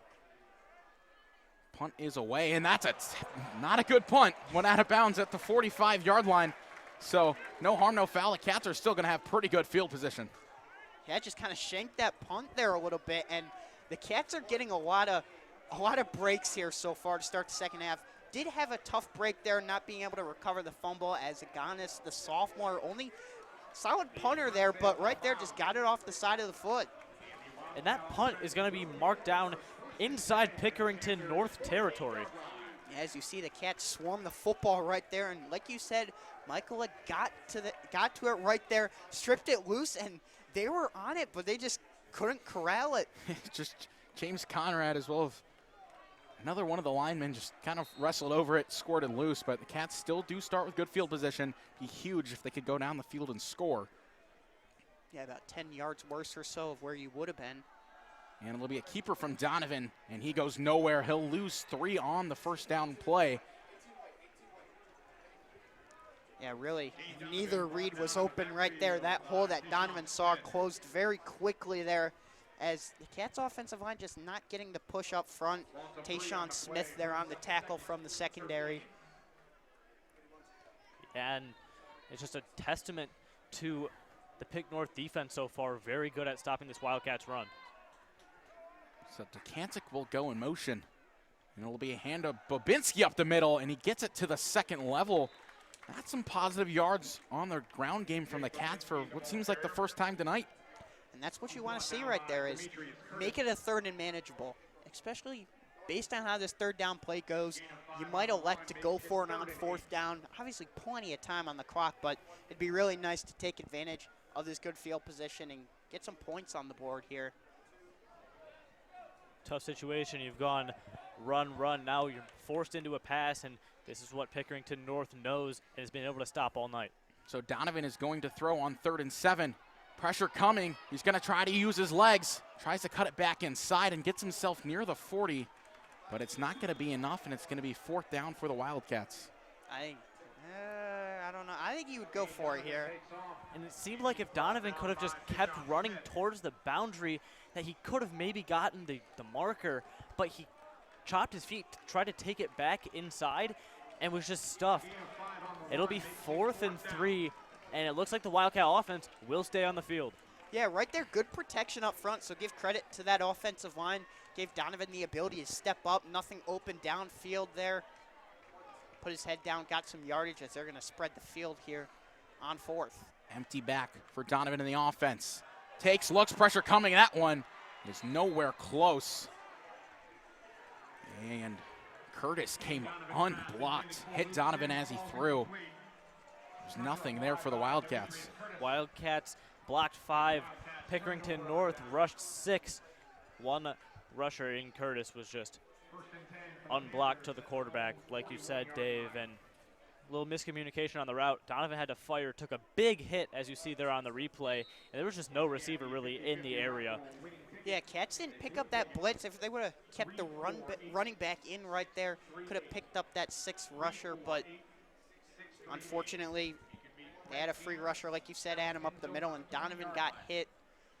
And just a tough break for the Cats, but good field position for Pick North, but nothing the Cats defense hasn't been used to thus far. So Mock going to throw on 1st down, has an out route, and he completes it to his receiver, Zanarini.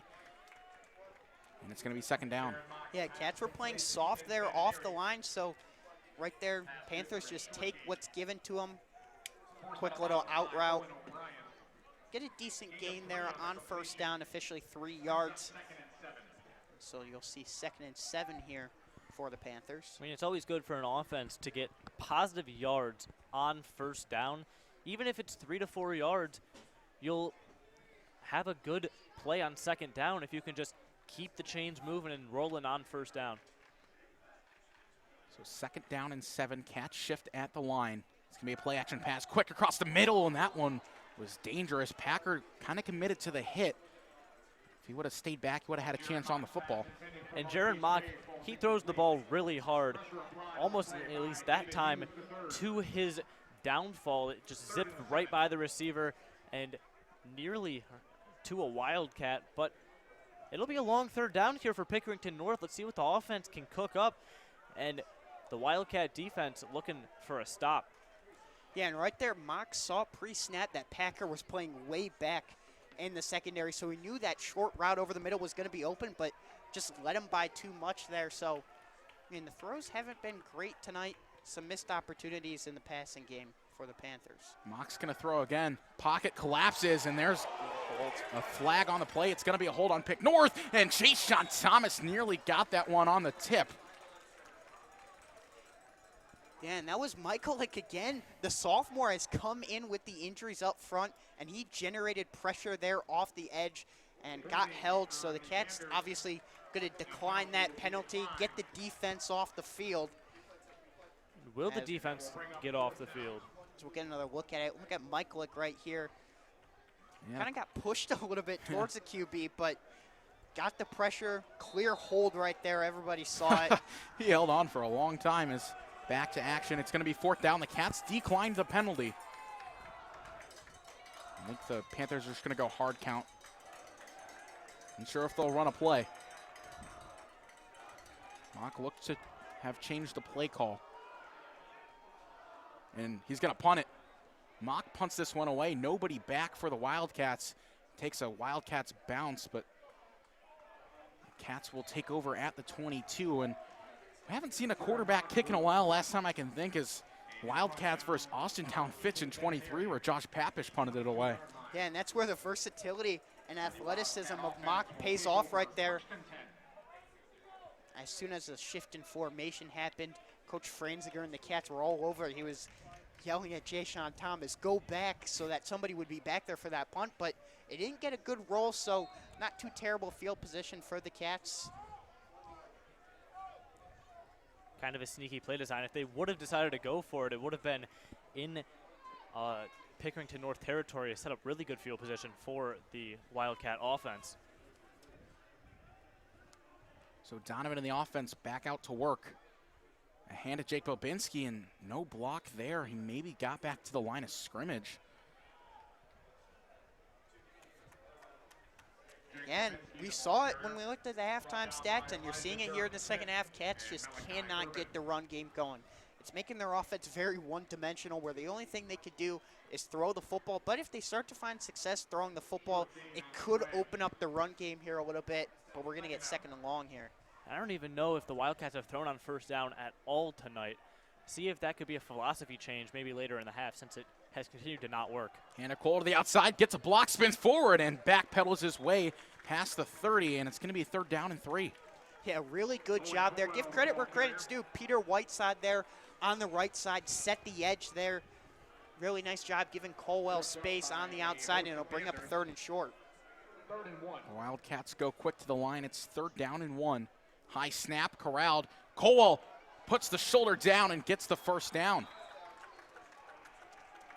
Really great job by Colwell to absorb that contact. Took a hard hit and was limping a bit, as you see here. High snap, but able to get through the line and kind of fell funny on his leg. Yeah, really good block there by Shane O'Leary on the outside, taking his man out of the play. So here's another hand. It's going to be Jake Babinski this time. Now the Wildcats get the run game going, as Haladakis kind of grabbed Babinski at the end and pulled him forward. Yeah, they're starting to get some push up front, and to be honest, I'm not too concerned about the Wildcats O-line. It's not working well, but I know, as these kids are in my class, I know these are very talented kids who work hard, so I know, they're going to end up figuring it out. Just got to work the kinks out early in the season. Yeah, and something to note, Zach Putka, the Wildcats' 3rd running back in the game, led the team in rushing yards last week against Avon. It'll be a play-action pass. Donovan feels pressure from the backside, and he's going to go down when he's unable to get the ball away. And probably a play he's going to want back. Might have just wanted to chuck that one out of bounds. Yeah, just good coverage downfield. Had time in the pocket, got flushed out, and was forced to take the sack. You probably want to toss that ball out of bounds instead of taking the sack right there. Kept trying to look downfield, see if he could get something open, but could not. So it's going to bring up 3rd and 9, but not too long. So 3rd down and 9. Cats have some struggles with the formation, and now there's 2 men in motion, and the refs missed something, and now they finally get the flag. It's going to be an illegal shift on the Wildcats. Oh, yeah, Cats took a timeout, though, before they knew the penalty was coming, so they got a timeout off. So, yeah, just a little bit of miscommunication there. We've seen that a couple times so far this season, so far in this game as well. So they're just going to talk about this one here. 3rd and long, another big play. Sometimes, though, when you have to take a timeout in this 3rd quarter, if you need them later in the game, they're not there for you, and that's something to note right here. The Wildcats just burn a timeout on a 3rd and long, where you don't even know if this drive is going to continue with the way this Pickerington North defense has been playing. I know we haven't mentioned their names much tonight, but the Pickerington North secondary, Amari Miller, Ryan Miller, Gio McKnight, Malachi Taylor, they've been locking down the Cats receivers. We've said time and time again, not a lot of people open downfield for the Wildcats. That just means the secondary is doing their job. Yeah, and that's a big aspect for the Panthers, is their secondary is very talented up and down, and they've gotten a decent amount of pressure, so when the run game isn't working, it makes things really difficult on the Cats, as the strength of this North defense is probably in that secondary. So 3rd down and 9. Donovan looks to throw across the middle, and that one's dropped by Luke Sims. Had he pulled it in, he had some room to work with. And now the punt team's on for the Cats, and they trail by 10. Only 3:55 left in the 3rd. That pass from Donovan, it could have been caught, but again, it wasn't like in that zone. Sims had to squat down and do a little catch with his hands extended, and he was about 3 yards short of the marker. Don't know what would have happened if he caught it. Now Hummer on to punt it away, and that one high and end over end, and not a great punt from Hummer. Yeah, and I think when you look back at that last play, Donovan was feeling the pressure a little bit. He sensed it on his backside. Elijah Durham-Smith got by Janisek right there and brought the pressure. Donovan was feeling it a little bit, tried to get it out a little bit too quick, rushed the throw, ended up being low, and then the punt right there is going to set up the Panthers with solid field position. So 3:50 left in the 3rd quarter. Pick North and their offense back out. Good field position at the 45-yard line. I mean, this has been a defensive-minded battle. The Cats' defense alone has only given up 10 points, and Pickerington North has only given up 7. The score is 17-7 off of that fumble recovery for a touchdown from the offense. But both defenses doing a good job in this trench battle. So Mock on 1st down. We'll hand this time to Thomas. He gets to the outside, and he picks up 5 on the 1st down carry. Yeah, good push there up front from Pick North. Kind of took David Hughes off the edge out of the play. Good job there by Javion Massey to push Hughes towards the middle, get him out of that area, and create the open lane right there on 1st down. Yeah, just like you said, great blocking by Pickerington North. And the Wildcat defense, ball's by the 50-yard line, so they're going to have to make a play. So 2nd down and 6 to go for the Panthers. Mock takes another hand at Thomas to the outside, gets a block. Nick Rivera is there, and then brought down by a couple of supporting Wildcats. Yeah, right there on that play, good play design right there. Put a man in motion there on the far side, tried to take Cup across the formation there if it was in man coverage, and then ran it that way, so kind of taking the defenders out of the area. But the Cats still did a good job right there to snuff it out, makes it a 3rd and fairly short right here. 3rd and 3 down. officially. Yeah, 3rd and 3, and it's another big play for the Wildcats defense. They can get off the field and give the offense some time. Still is a 2-score game, and the offense hasn't looked so hot in the half. It's going to be a quick pass to the outside, and that one is going to be close, but I think he got it with the forward momentum. Yeah, I think forward progress is going to give it to him just barely. And they give him the 1st down. Yeah, just a short pitch and catch right there to the outside, and a little bit of separation, as you're going to see right there. Looked like an RPO, actually, a little bit of RPO action right there. Decided to throw it, and the quick throw to the outside, there was enough separation right there. And something for this Pickerington North offense, they've been marching on this drive. They haven't been able, however, today to lead a march downfield, strike by strike, 10-yard play, 1st down after 1st down, and lead that for a touchdown. They got their 1 touchdown off of a big play, so this is a crucial drive for them. Mock's going to throw. Blitz is coming from the Cats, and there's a hand to Thomas.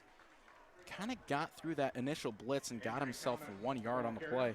Yeah, Kennedy snuck through, but some push up front by Pick North. Their interior O-line has been pretty solid tonight overall. A few plays where the Cats D-line, who has been great as well, have gotten the pressure, but most of the pressure has come off the edge, which has allowed Mock to move around the pocket, step up, run a little bit, and those runs up the middle have been fairly effective there. So even on a play where the Cats blitzed, they're still able to pick up positive yardage. So 2nd down and 10 for the Panthers. Cats show blitz. They send a couple, and that run is stuffed by the Wildcats. David Hughes leads the way. Yeah, and we've said his name a lot tonight. David Hughes in there on the stop again, and that plays into what I was talking about. They ran that ball a little bit more to the outside, still in between the tackles, but Hughes was able to come in off the edge and get the stop. So their strength has been they're blocking up the middle in the interior, but when they've tried to go to the outside, it hasn't been very effective. Those linebackers getting in, making plays, and man, Hughes has had a big night as well. If Pickerington North can manage to grab 4 to 5 yards potentially on this play, I think Coach Hillerich would definitely consider going for it on 4th down since they're in this area around the 40-yard line, the no man's land. And only 10 seconds left in the quarter. Gonna be the last play. Mock steps, has a lot of time, throws deep. He's got a man, and that one is caught.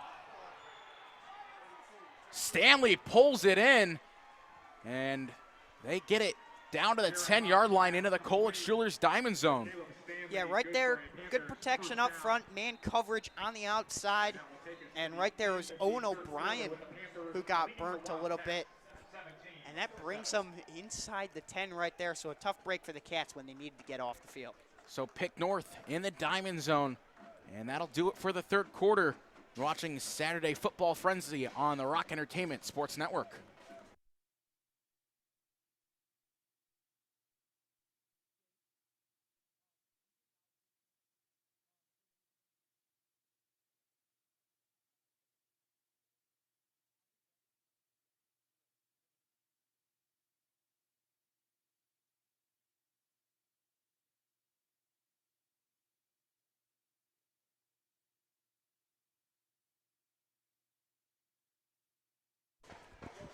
Back with you for the start of the fourth quarter. It's Panthers 17-7 over the Wildcats. And after a huge completion downfield to Caleb Stanley, the Panthers are on the door yet again of scoring. Yeah, and we were talking about it when we went to break. It's been a few big plays for the Panthers, and that's been it. And right here, they're putting together a really good drive right there.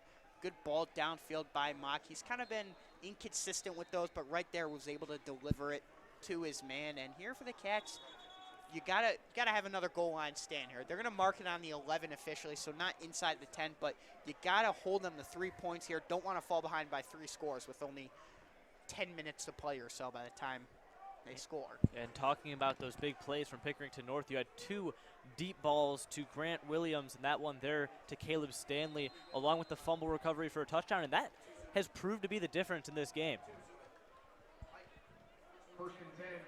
It's first down 10 for the Panthers, marked at the 12-yard line.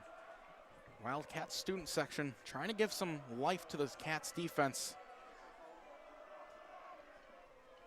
Mock's going to take, it's going to be a play-action pass.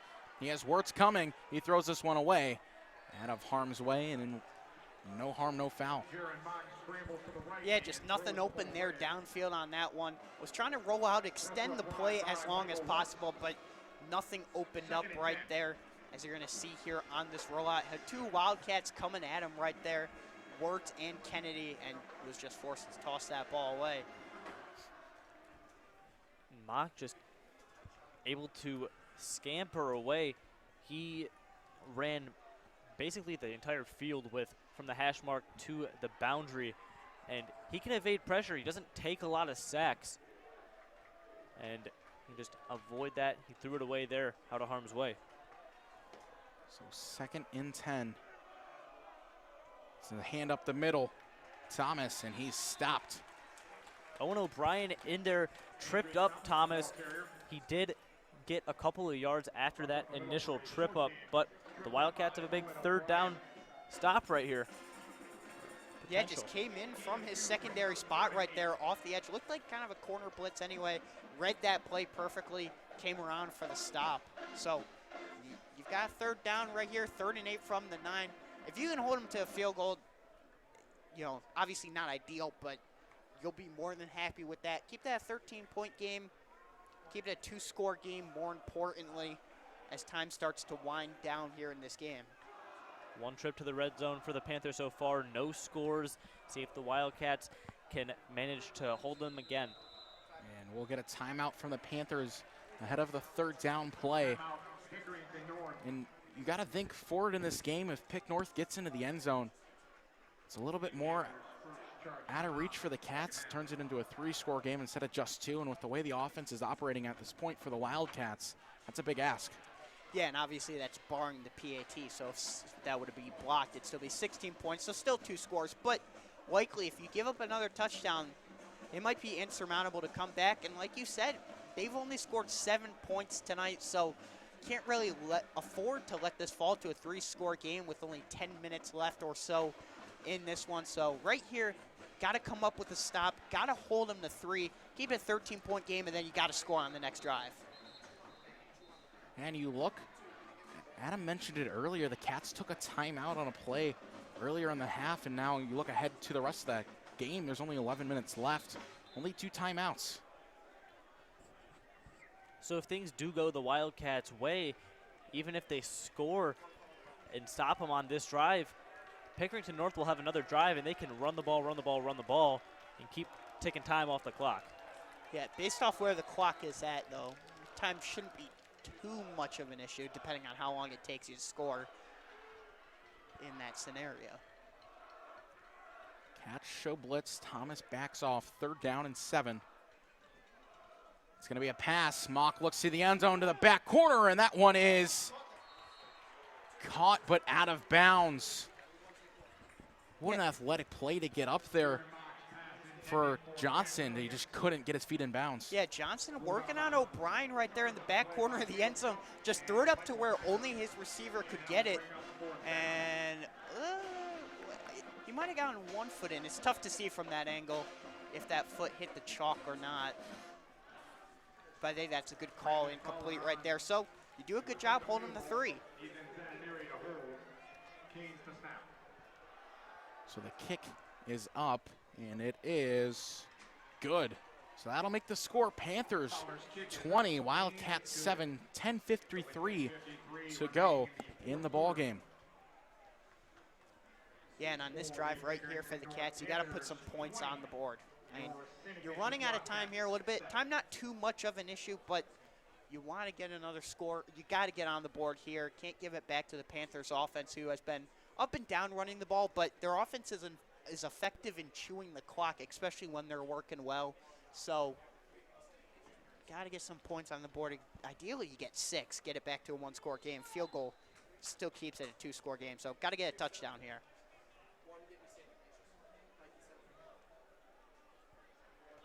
So 10:53 left to go in the game, 20-7. Panthers over the Cats, and like you mentioned, fellas, you got to get a quick score. It's going to be the most ideal scenario for the Wildcats offense. They've relied on the big play pretty much for all of their scores this year. You know, they have not gone to the red zone and scored. You know, last week you had the 22-yard touchdown to Trey Haddad, the long touchdown pitch and catch to Luke Sims, and then today another one to Luke Sims. As Fowler sends this one away, Owen Colwell is going to have a chance. And he doesn't do much with it. Gets himself past where he would have been had it been a touchback, but probably not up to his standards. He did have a lane, just kind of ran right into a defender. Yeah, and you kind of talked about it, Adam. When the Cats offense is at their best, they are explosive, and you've seen that so far. A lot of their touchdowns have been long plays downfield. The 2 to Sims, the 1 to Haddad, where they just marched down the field, but it wasn't methodical either. Like, they were chunk plays after chunk plays that started to build up, and that's where the offense has found success here. So you don't have to have too much urgency, just kind of run that 4-minute offense, if you will, but can't be lackadaisical out there, and I think you're getting to the point where you almost have to go for it on 4th down unless it seems insurmountable, like a 4th and very long. Donovan to throw on 1st down. Doesn't get a great block, but finds Jake Babinski on the screen, and he goes nowhere, loses yards. Yeah, not a bad play design there. Pick North sent the pressure a little bit, but that one was sniffed out in the secondary there by Sadu. And he came up from his safety spot and got the stop. And that worked for the Wildcats previously in the game. They had a screen pass go for about 30 yards to Owen Colwell, but right there, the Pickerington North defense did a good job of adjusting. So Donovan to throw again, and he finds Tekantic across the middle. Tekantic picks up the 1st down, and the first time he's been targeted tonight. A quick screen pass, not a screen, excuse me, a slant across the middle. And that's when we've seen Tekantic at his best, when he's in open space there. In the slot, gets a quick slant over the middle, good protection up front, a little bit of a different look for the Cats. Alex Miller coming into the game. Grayson Hackadack is switching out to tackle there on the left side of the line. So Miller, who saw a lot of time last year, getting in here in the fourth. Donovan, a hand this time. Caldwell gets to the second level. A great play to read off the block and go up the middle. Great patient run there by Owen Caldwell. Stayed back, saw a hole, as you see right here. Owen Caldwell behind his man, finds a hole, just bursts through the line and brings up a second and short for St. Ignatius. Yeah, great cut back right there. Put his left foot in the ground. Original hole wasn't open, so he cut it back. Caldwell gets the hand again on second down, goes backwards. That'll be another third down and short for the Cats. And that's a situation where if you're the Wildcats, I would consider going to a pass. You try to go quick and go to a run. But again, the Panthers defense has been outstanding at snuffing out the run in this game. Even though they just busted one open for a run right there, they could have gone through the air. Yeah, and I think this is 4-down territory right here for the Cats. So you can operate as if you're going for it on fourth. But And Putka got rocked. Another huge hit there by Dante Curtis, and Donovan just kind of lagged the handoff. By the time Putka got it, Curtis was right there. yeah, that play was slow developing, and a man just, Curtis there, leaked through the O-line right there, kind of came in unblocked, and that's going to bring up fourth and medium right here. Not ideal, especially where you were at second down, but no hesitation. Looks like they're going to go for it, which I think is the right call at this point in the game. 4th and 7. Cats need a first down.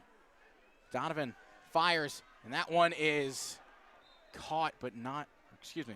Yeah, it was caught, but not enough. So the Cats defense back onto the field on the turnover on downs. Pick North can really just run the ball here. Cats still need 2 touchdowns with only 8:06 left to go. I think that's going to be their philosophy right there, Dave. Running the ball. Yeah, 2 timeouts for the Wildcats. There's nothing that the Wildcats can do on defense besides just stop this first series and tackle the runs, make Pickerington North give the ball back to the Wildcats.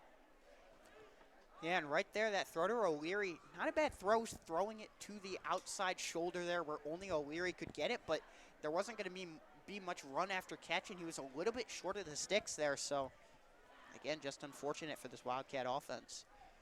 Jaron Mock again, a hand, and stuffed out there by James Conrad, who battling through injury tonight. He's played pretty well.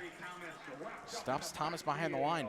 Had at least 2 tackles for loss, including that play right there, and you see he just kind of extends, grabs Thomas, and throws him to the ground. Yeah, that's an incredible open field tackle right there by Conrad. Stuck the arm out and was able to wrap him up, because if he breaks off that tackler, then he's going to get a decent chunk there on first down, put him into a second and manageable, but right here behind the sticks, where you need to be if you're the Wildcat defense. 2nd down and 12 for the Panthers. Like we've mentioned, can really expect them to just try to run this clock down as far as they can. Blitz from the Cats, another hand up the middle, gets to the second level, then Jayshon Thomas puts the shoulder into Thomas. Yeah, the Cats blitzed right there, but it was picked up really nicely by that North offensive line there. And it's going to bring up 3rd and long here. Clock continues to bleed under 7 minutes. You got to get off the field here. I mean, there's no way around it. Pick North just taking their good old time with this play call, which smart. They can run about 40 seconds off the clock from the time of the last play. Mock and his offense finally get to the line.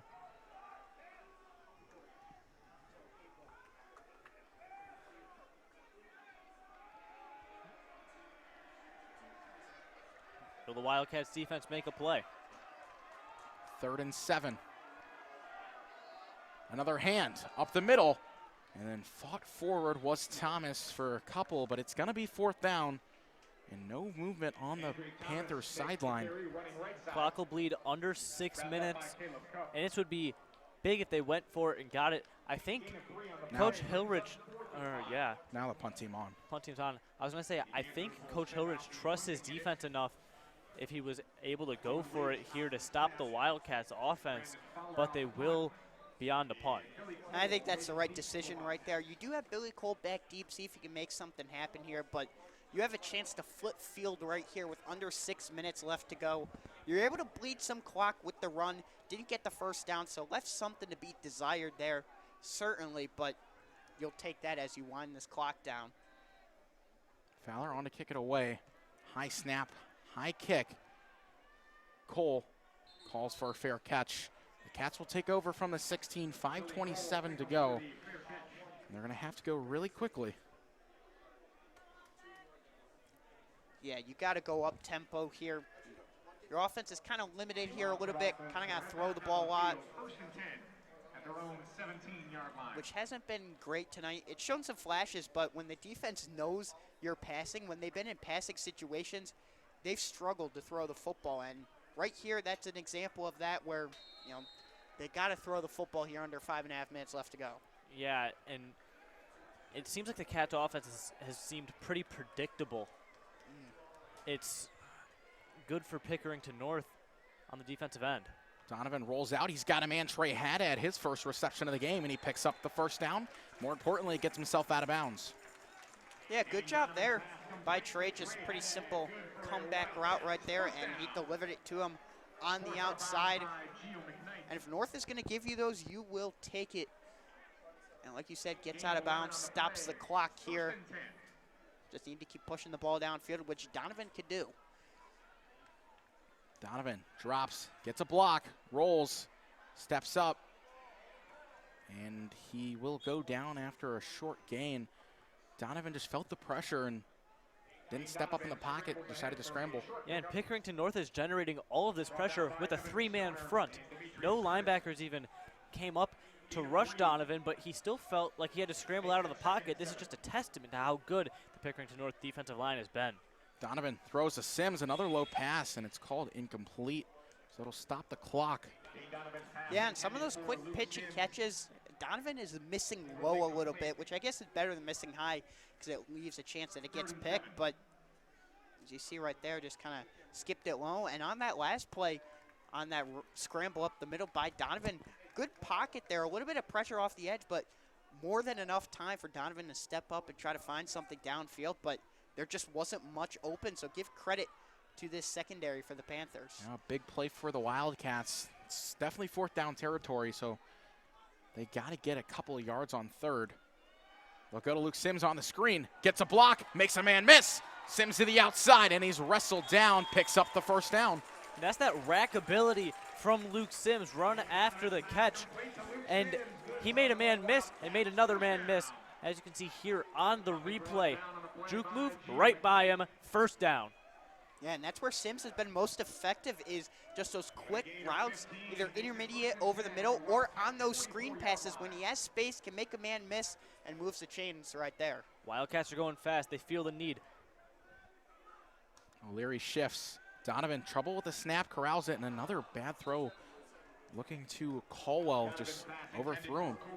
Yeah, and what's kind of weird about Donovan is not necessarily a bad thing, but he makes a lot of really good throws downfield, but the simple things like the quick checkdowns or the swings out of the backfield, he kind of overshoots the man, kind of throws it low sometimes. As you see right there, just out of the reach on that swing pass. Donovan corrals the high snap, steps, throws deep into coverage, and that one's dropped. Oh, threw it right to Thais Warren, and he just dropped it. Yeah, looked like he had Trey Haddad with some separation right there on that one. Gonna look at the replay here, and just right to him. And Sims almost played DB a little bit there. Sims turned into a defensive back. Now it's 3rd down and 10. Yeah, some pressure off the right side as well. Working on White side there. Donovan stepped up, fired it over the middle, so good job stepping up in the pocket. On 3rd down and 10, Donovan throws across the middle, and that one's incomplete.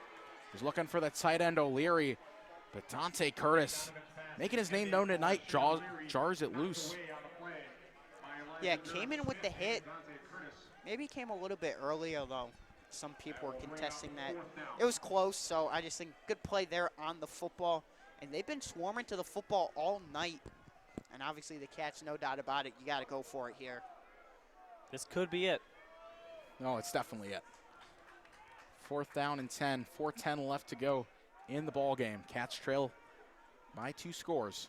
Donovan to throw, has time, gets face masks, and the Cats are going to get a free first down. Free play for the Wildcats. Don't know why Donovan didn't just chuck it downfield. Maybe he didn't see the penalty flag. And they're going to call a hold on the offense. I think it could be offsetting penalties here. I think there's a face mask and a hold.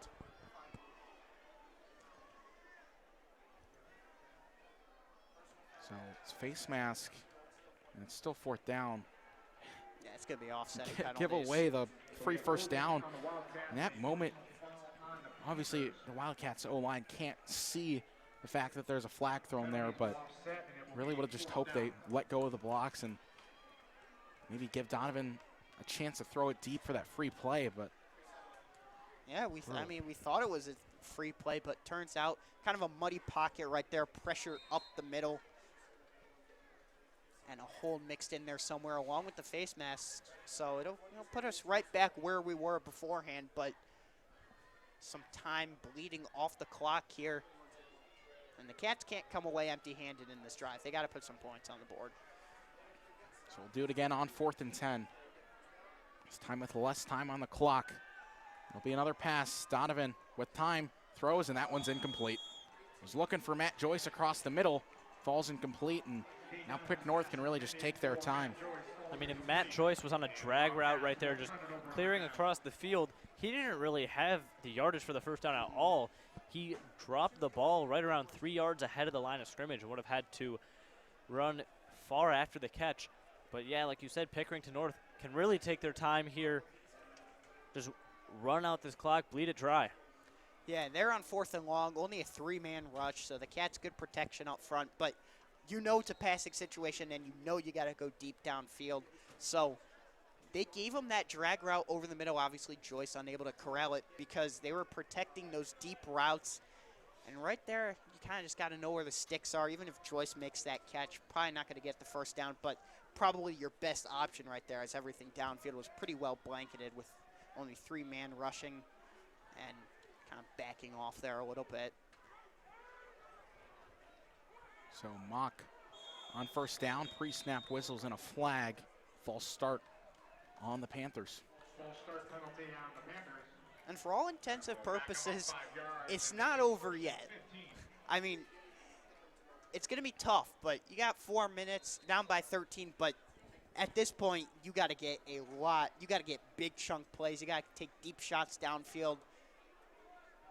And you mentioned the big shots. Donovan had a lot more time on that drive, just couldn't really complete anything. So if you give if you give a play time to develop, pardon me, you could strike back in one play. The Wildcats did it earlier with Luke Sims. Yeah, Panthers, part of that is Panthers and a little bit more of a prevent defense, trying to limit those big plays, giving them those throws over the middle.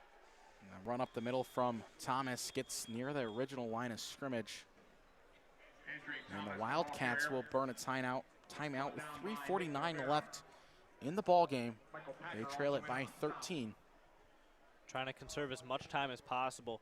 Even if things do go well for the Wildcats, hypothetically speaking, they would need to rely on an onside kick to have a chance in this one. And the Panthers are going to do their best to prevent this. Everything would have to go right for the Wildcats in that scenario. Yeah, and you predicted it earlier also, that timeout they're forced to spend looming large here a little bit as time winds down in this game. And right there on first down, that's ideal for the Panthers, getting back near the sticks, getting that yardage back that you lost. Maybe you don't get the first down, but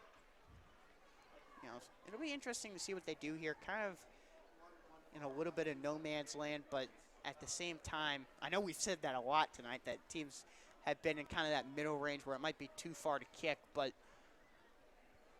too close to punt. So maybe they kind of do a little bit of a pooch kick, try to back the Cats way up next to their own end zone if they don't get the first down. Another hand to Thomas, and he gets a block and gets near the first down marker. It will be third down, but it's short distance. And it looks like this Cats defense getting a little bit tired down the stretch. Good blocks up front, really good block on Quinn Kennedy there. Javion Massey, I've said his name a couple times where you usually don't say that too much about offensive linemen, but he's had a couple of really nice blocks in the run game, taking defenders out of the play. We saw he did it to David Hughes, and right there doing it to Quinn Kennedy and making this a 3rd and short. 3rd down and 3. 3rd down and 2 officially. Mock takes it himself up the middle, skips, and he's near that 1st down marker. We'll see where they spot him. Coach Franzinger will burn a timeout. So the Cats are out of timeouts the rest of the way and down by 2 scores. It'd have to be a quick touchdown. Well, first you got to get a stop. First you got to get a stop, then it's got to be a quick touchdown, onside kick, and another touchdown. Not impossible, but not likely with 2:52 left to go in the game. Yeah, solid job there, though, on 3rd down to force them to a minimal gain, if any, here. So it's going to bring up 4th and 2, and, I mean, you got to get the stop here because if you don't, you're out of timeouts. They're going to be able to bleed that clock way down, and it's going to make this deficit insurmountable. One thing to say about this Wildcats defense, they have done a great job at containing Mock tonight on the ground. Mock has not been able to really break one loose like he's able to. He's very talented on the ground, but as you can see there, he was just trying to get forward for 2 yards, and the Wildcats stuffed him. Yeah, they played a great game defensively tonight, and they were solid last week as well. I know the score doesn't reflect that, but they got put into a lot of tough situations. And this week against North, you know, there were a couple plays. Obviously, the deep pass downfield, there were 2 of them that set up North in prime field position, just playing man on the outside, bringing the pressure, and it resulted in the deep shots downfield. And they've converted on a couple of those. They've attempted multiple, but only converting on 2. But besides that, this Cats defense has been really strong tonight. 4th and 2. Hand up the middle, and he's stuffed. The extra extension, ball's loose. Jayshon Thomas picks it up, but they blew it dead. Oh, my. And did they get the 1st down? That was the question. I don't think they got they didn't get the 1st down for sure. Okay. But let's look. It was, yeah, his Ball is still moving. Yeah, his forward progress was just about stopped, but he extended forward with the football, and it got knocked out. So good stop there, but I don't know. I think they should have let that play run a little bit. Regardless, though, the Wildcat defense doing their job, stopping Pickerington North, and they weren't able to get a 1st down on that series that would have probably iced the game, or at least close to it. Now the offense has a chance to get a quick score. I don't know, never say never. 1st and 10, empty back for the Wildcats. Donovan to throw, pressure comes, finds Luke Sims on the out route, picks it up and gets out of bounds. Yeah, and that one, Caldwell kind of took the defender out of the area and kind of opened it up for Sims to make that catch, but it was a little bit low. No, well, excuse me, they didn't reset the sticks yet. So only a 6-yard gain. Does stop the clock, but again, Pick North is going to give you those. And here's a chance if you can get a deep post or something to the outside. There could be a corner route, excuse me. Donovan steps, throws across the middle, and that one nearly intercepted again. Was looking for Trey Haddad, but well behind him. And Pickerington North going into a bit of a cover 3 prevent. 3 safeties back and really want to limit that deep play, which the Wildcats so desperately need. Yeah, clean pocket right there. Obviously only the 3-man rush. Stepped up, fired over the middle, but just behind his receiver there a little bit. Haddad's been open tonight, but they haven't really found him too much. 3rd and 5. Donovan to throw again. Feels the pressure, steps up, and he reaches. I think he got the 1st down. He did. So the clock will stop at 2:29. Cats get the 1st down. And they extend the drive, but still a lot of work to do. They got 55 yards to get a touchdown, and then it's going to have to be an onside kick. And with a couple of young kickers, you don't really know who's capable of doing that. Now the clock will run to 2:13. Donovan finally takes the snap. Rolls to his right, steps up, looks to throw. He's got Haddad, but he's not looking. Finally throws it, and it was intercepted, but out of bounds. Yeah, tried to extend that play, could have ran it forward, gotten a few yards, but bleed the clock a little bit more. And like you said, he had that over the top. There was a safety in the vicinity, so might have been a one-on-one ball there. But, I mean, at this point in the game, you got to give your receivers a chance. Yeah, that's a ball you got to take there. And now with Donovan rolling out of the pocket there, you bleed time off the clock. You got to get 2 scores, and there's only 2 minutes left to go. And give credit to Pick North. They've really contained the Cats' offense pretty well. Donovan's going to roll again. It's designed. Now he throws to Kancic, and that one is we'll get it rolling. They're going to say he caught it, and he got the first down. Now the Wildcats have to go quick, though. Good catch on the far side. Had Babinski open over the middle as well, but tight window and was able to fit it in there. And you talked about it earlier, Adam. They're just dropping 3 safeties back, not trying to get burnt over the top, forcing the Cats to throw those intermediate routes. 1:52 left, and now some late subs for the Cats, and they're bleeding time off the clock. 1:45, not even to the line. They got to go. Well, either way, even if you score a touchdown, you're going to be forced into an onside kick here, so. Still would love as much time as possible. Yeah, absolutely. Cats finally get the snap. Donovan, pressure from the backside, uncorked steep. That one is incomplete, was looking for Billy Cole. Yeah, he also had Luke Sims open in the vicinity as well on the outside, but a little bit of pressure there. Donovan wasn't able to get off the best throw, and it tipped off the hands of Cole there, incomplete. Clock stops at 1:24. Even if you get the touchdown here, it's going to take a little bit of time, and you still have to get the onside kick and score. Wildcats are running out of time quickly. But again, credit to Pick North's defense. The secondary has really shut down any deep threat. You look over at their secondary, and they got commits all over the place. Wildcats having trouble, though. Luke Sims stayed down a little bit after the play, and he had to come out. Donovan to throw. Rolls out. Just get rid of the football. He does finally. Looking for Jake Lamarand. Bleeds a lot of time off the clock. Now it's 3rd down. Yeah, and you were talking about it, Dave. This is a very talented secondary for Pick North, and we've talked about it all game. So when you get forced into situations like this where you have to throw the football, and they've been forced into situations like that all game because the run just really hasn't found its legs. So that's what you see right there, forced into these passing downs. Not a lot open downfield, and it really hasn't been all game.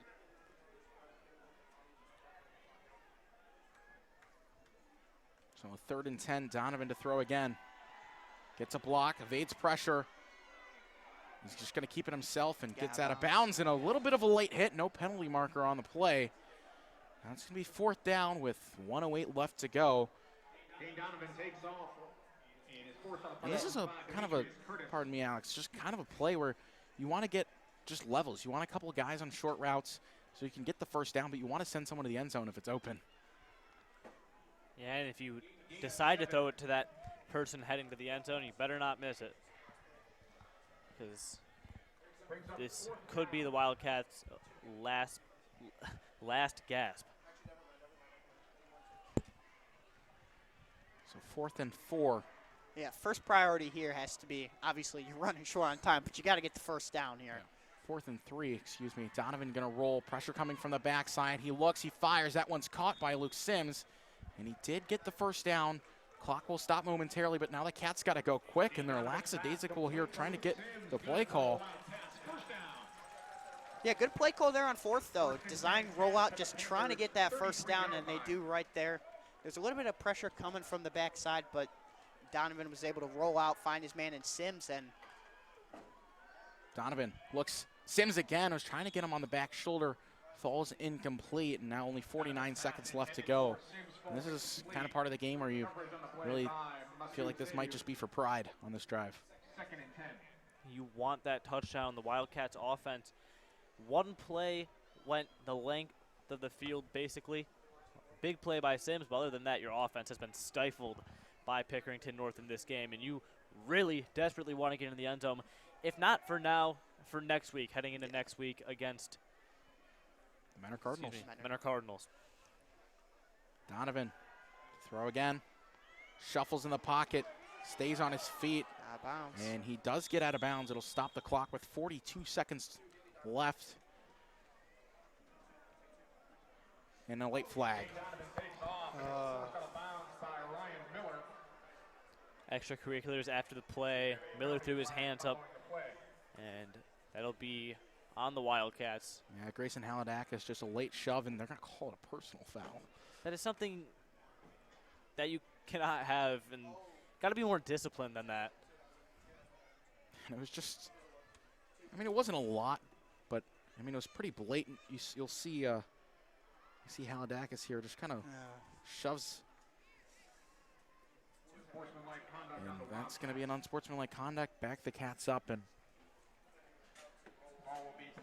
it's beginning to feel a little bit more, all but real now for the Cats that they're going to lose this game. And you look back to last season where they had one win. That was 357 days ago against the Dublin Kaufman Shamrocks. Now Donovan's going to throw another flag on the play. Donovan pointing. And he's just going to stay on his feet. Spins through. Now the clock will stop, and this one's going to come back. I think there are 2 holdings on that Yeah. play. Looks like one was on Janicek later on as Donovan started to scramble. It's holding on the Cats, and now it's 3rd and a million. Yeah, and the penalties have backed them up and pretty much taken all chance of victory out of this one. But if it's any consolation, the schedule gets easier in a way. Next week against Menor, if you look at it, starting 0-2, next week against Menor, that's a game you got to have. Yeah. You have to have that game. Something the Menor Cardinals rely on is Jackson Farley, their running back, in the first game rushed for, I believe, 364 yards and 5 touchdowns, which is absurd. Yeah. So if you can shut down Jackson Farley next week, I mean, you got a chance to win that game. They'll go to Luke Sims here on the quick out on the screen, and clock will run. I believe that'll be the last play of the ball game. Oh, no, we'll get a whistle, and there's a injured Panther on the field. Yeah, but I think looking ahead to that game, one positive you could take is one of the best aspects of this Wildcat team has been their run defense so far in this game.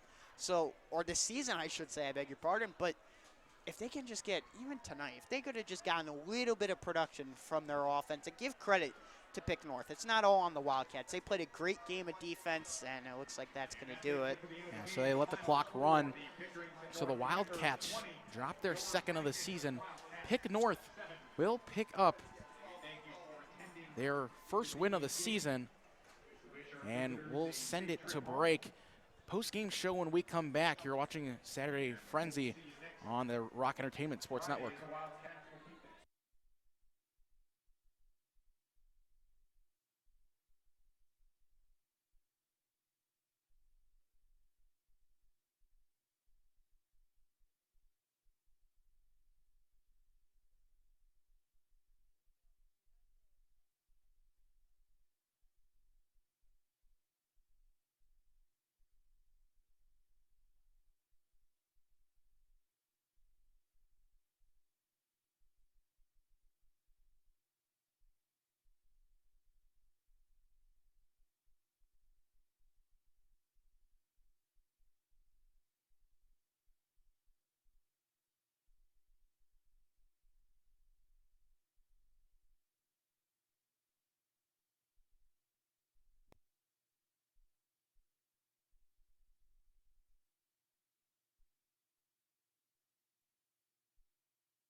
Back with you for the post-game show.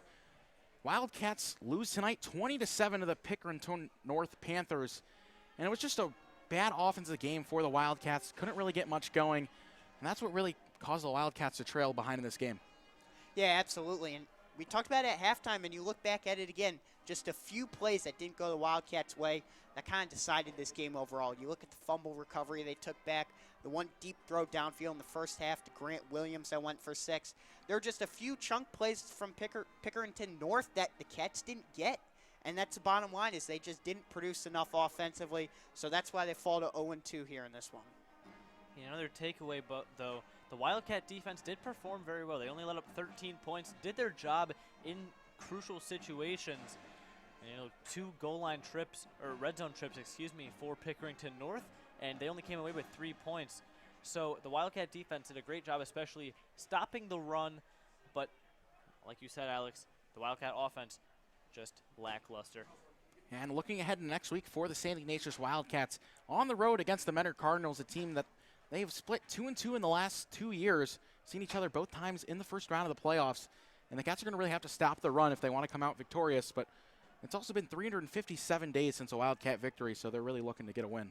Yeah, and that has kind of turned into a little bit of a fierce rivalry recently between Mentor and St. Ignatius. And they played some really close games recently. And we talked about it towards the end of the game, is that the main engine of that Mentor offense is Jackson Farley in that run game, and that's something the Cats have excelled against. So they're going to have to game plan for that. But another thing is you can't win if you can't score, so they got to produce more offensively.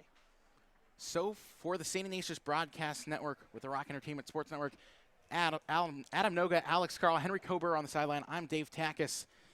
This has been a presentation of the Rock Entertainment Sports Network and a production by the St. Ignatius Broadcast Network and NEO Productions. It's Pickerington North 20-7 over the Cats tonight.